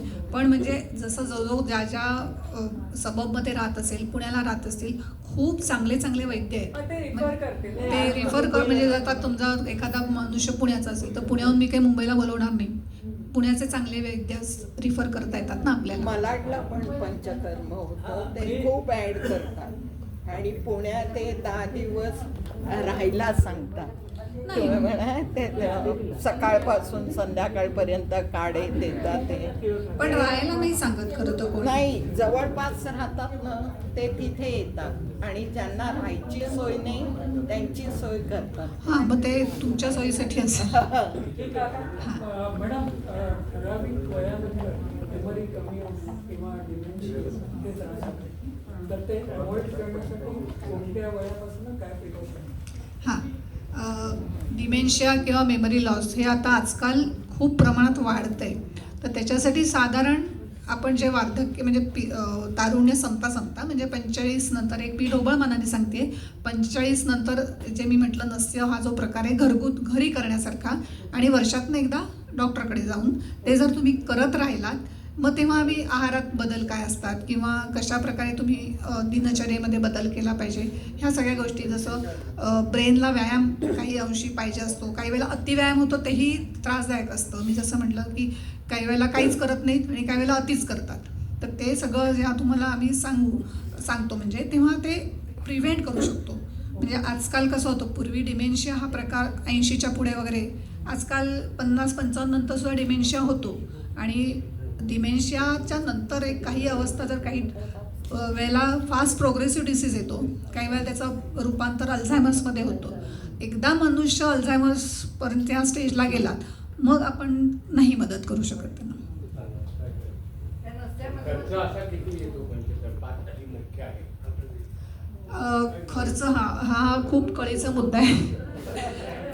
वारंवार जर करायला लागली तरी परवडणार आहे का? नाही, वारंवार नाहीच करायचंय. अगेन पंचकर्म म्हणजे 5च्या 5 प्रोसेस करायचीच नाही. ते एक कुठलंही रिपीट करायचं झालं हां त्याला खर्च येईल. हां, 32 एक उदाहरण आहे. खर्च तुम्ही सांगितला, आता हा मी खर्च सांगितला तर मला माझे ज्युनियर धरतात, मॅडम तुम्ही इतक्या स्वस्तात करता, आमचे पोट आहेत त्याच्यावर, असं म्हणून मला ते खूप ओरडतात. मी म्हटलं तसं की एक बस्ती हा जो 7 दिवसाचा एक आपण उपक्रम धरला तर त्याला साधारणतः डोक्यावरून पाणी म्हणजे 20-25 हजार खर्च येतो, ह्याच्यापेक्षा जास्ती येत नाही. हे सुद्धा मी तुम्हाला हायर लिमिट सांगितले. हां हां, तर ते वारंवार नाही करायचं आहे, वर्षातनं एकदा करायचं. आणि जर तुम्हाला दुसऱ्या वर्षी खूप काहीच त्रास नसेल तर तिसऱ्या वर्षी करा, 2 वर्षांनी करा असं. पण हे मी म्हटलं तसं सर्व्हिसिंग आहे. गाडीचं सर्व्हिसिंग आपण कधी करायचं आपणच ठरवतो ना. खूप खूप आवाज करायला लागला आणि खूपच त्रास झाला तर करतात, काही वेळेला अगदी रेग्युलर करणारे पण असतात. डिपेंड्स. मेमरी लॉससाठी आपण जे प्रिव्हेन्शन घेतो आयुर्वेदामध्ये, तसं हिअरिंग लॉससाठी काही प्रिव्हेन्शन घेतात का आयुर्वेदामध्ये? हिअरिंग लॉस म्हणजे आता आम्ही ते वातदोषाशी धरतो, कारण कर्णेंद्रिय जे आहे त्याच्यातले जे सगळे अस्थी आहेत ते वात प्राबल्याने त्याचा हे होतो, लॉस आपण म्हणतो तसं होतं. तर त्याच्यावर कर्णपुरण किंवा बस्ती आणि शिरोबस्ती हे सगळे उपाय प्रिव्हेन्शनसाठी असतात. एकदा हिअरिंग लॉस झाला की मग ते आधी सगळ्या टेस्ट करून मग ठरवायला लागतं की किती उपयोगी पडेल आपल्याला. असं सांगू नाही शकत की हां, प्रिव्हेन्शनसाठी वाताची चिकित्सा आम्ही देतो आणि ते उपयोगी होते. हो.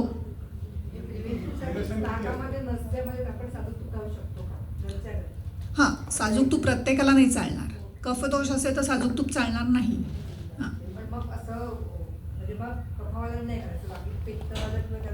हां, म्हणजे बरेच वेळा असं होतं ना की तुपाचा वाईट परिणाम होतो असं नाही, पण तुम्हाला जे अपेक्षित रिझल्ट आहेत ते मिळणार नाही.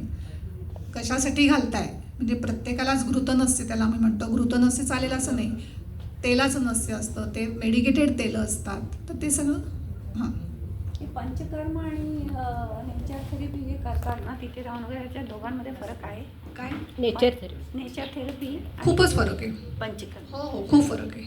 पण त्याच्यातही ती बस्ती वगैरे देतात ना नेचर, पण त्यांच्यात ते पाण्याचे बस्ती देतात, काढ्याचे वगैरे नाही देत. हां हां, तर नेचर थेरपी, नॅचरोपॅथी आणि आयुर्वेद खूप फरक आहे. कोणतं म्हणजे जास्त चांगलं? मी आयुर्वेदच सांगेन. आता मुळात म्हणजे आयुर्वेदिक म्हणताना प्युअर आयुर्वेदिक प्रॅक्टिस करणारे लोक वेगळे आणि नवीन करिक्युलम प्रमाणे करणारे वेगळे. नाही त्यांचं Ayurveda with modern medicine and surgery अशी डिग्री असते. नाही, आता तसं नाही आहे. म्हणजे मॉडर्न मेडिसिन हे आम्हाला शिकावंच लागतं, कारण त्याला काही पर्याय नाही आहे ना. जेव्हा तुम्ही माझ्याकडे एखादी फाईल घेऊन येता तर असे आहेत अजूनही आमच्याकडे खूप रिजिड वैद्य की मला हे काहीही बघायचं नाही आहे, तुम्ही लक्षणं सांगा.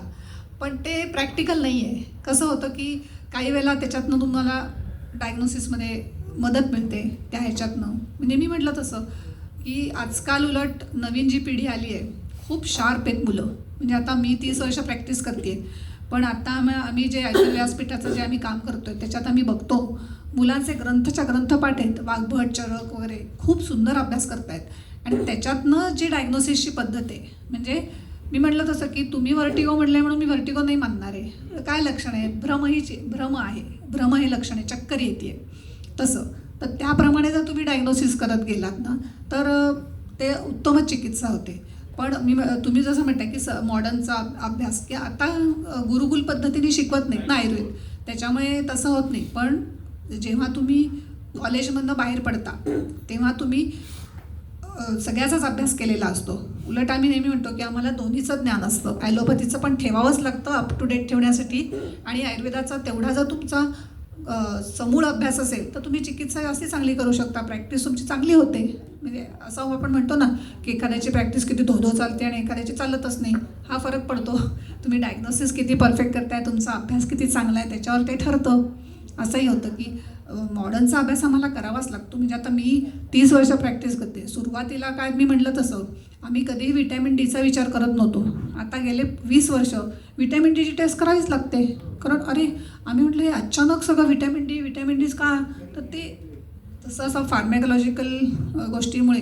पण ते आम्हाला बघावं लागतं ना, नाही तर मग समोरच्या पेशंटला असं वाटतं या डॉक्टरला कळतं का नाही, असंही वाटतं. त्यामुळे आम्हाला तो अभ्यास असावाच लागतो. आणि मग फक्त एकच आता लास्ट प्रश्न विचारतो, ते म्हणजे नाडी परीक्षा केली जाते का? तेच खरं सांगायचं तर पेशंटनी काय त्रास होतं हे सांगायची गरज नसते आयुर्वेद. नाडी परीक्षेत कळतं असं म्हणतात. ते अर्धसत्य आहे. ते अर्धसत्य आहे. गैरसमज असेल. ते अर्धसत्य आहे. नाडी परीक्षेने जे परीक्षा करणारे वैद्य होते ते आता कोणी अस्तित्वात नाही आहेत. आम्ही जे कॉलेजला शिकून जे केलेलं आहेत, गुरुकुल पद्धतीने सुद्धा जे हे केलं जातं त्याच्यात नाडी परीक्षा ही एक भाग आहे. प्युअर नाडी परीक्षेने डायग्नोसिस करणं हे थोडं धोकादायक सुद्धा आहे. कारण बरेच वेळा असं होतं की सांगतात, अजून असे मी नावं नाही घेणार, पण 2-3 वैद्य आहेत की सांगतात मी नाडी परीक्षेवर सांगतो तुमची शुगर किती आहे, पण टेस्ट नाही करायची. How is that?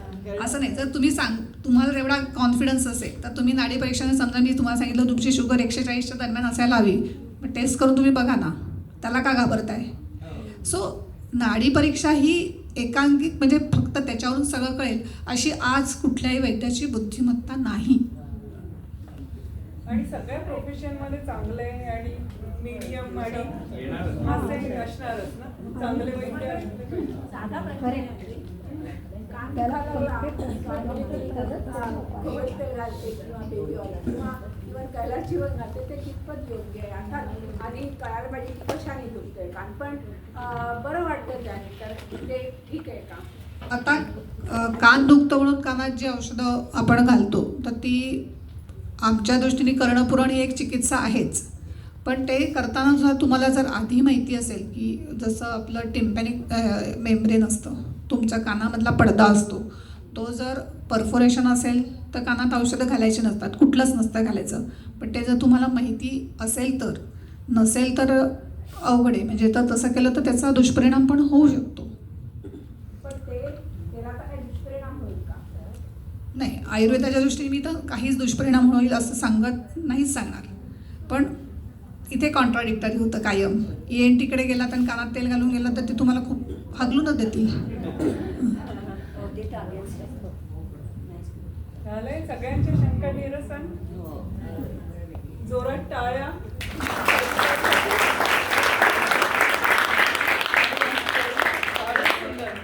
छान सांगितलीस माहिती. पुढच्या वर्षी परत यायचंय. औषधं घेऊ. annual feature and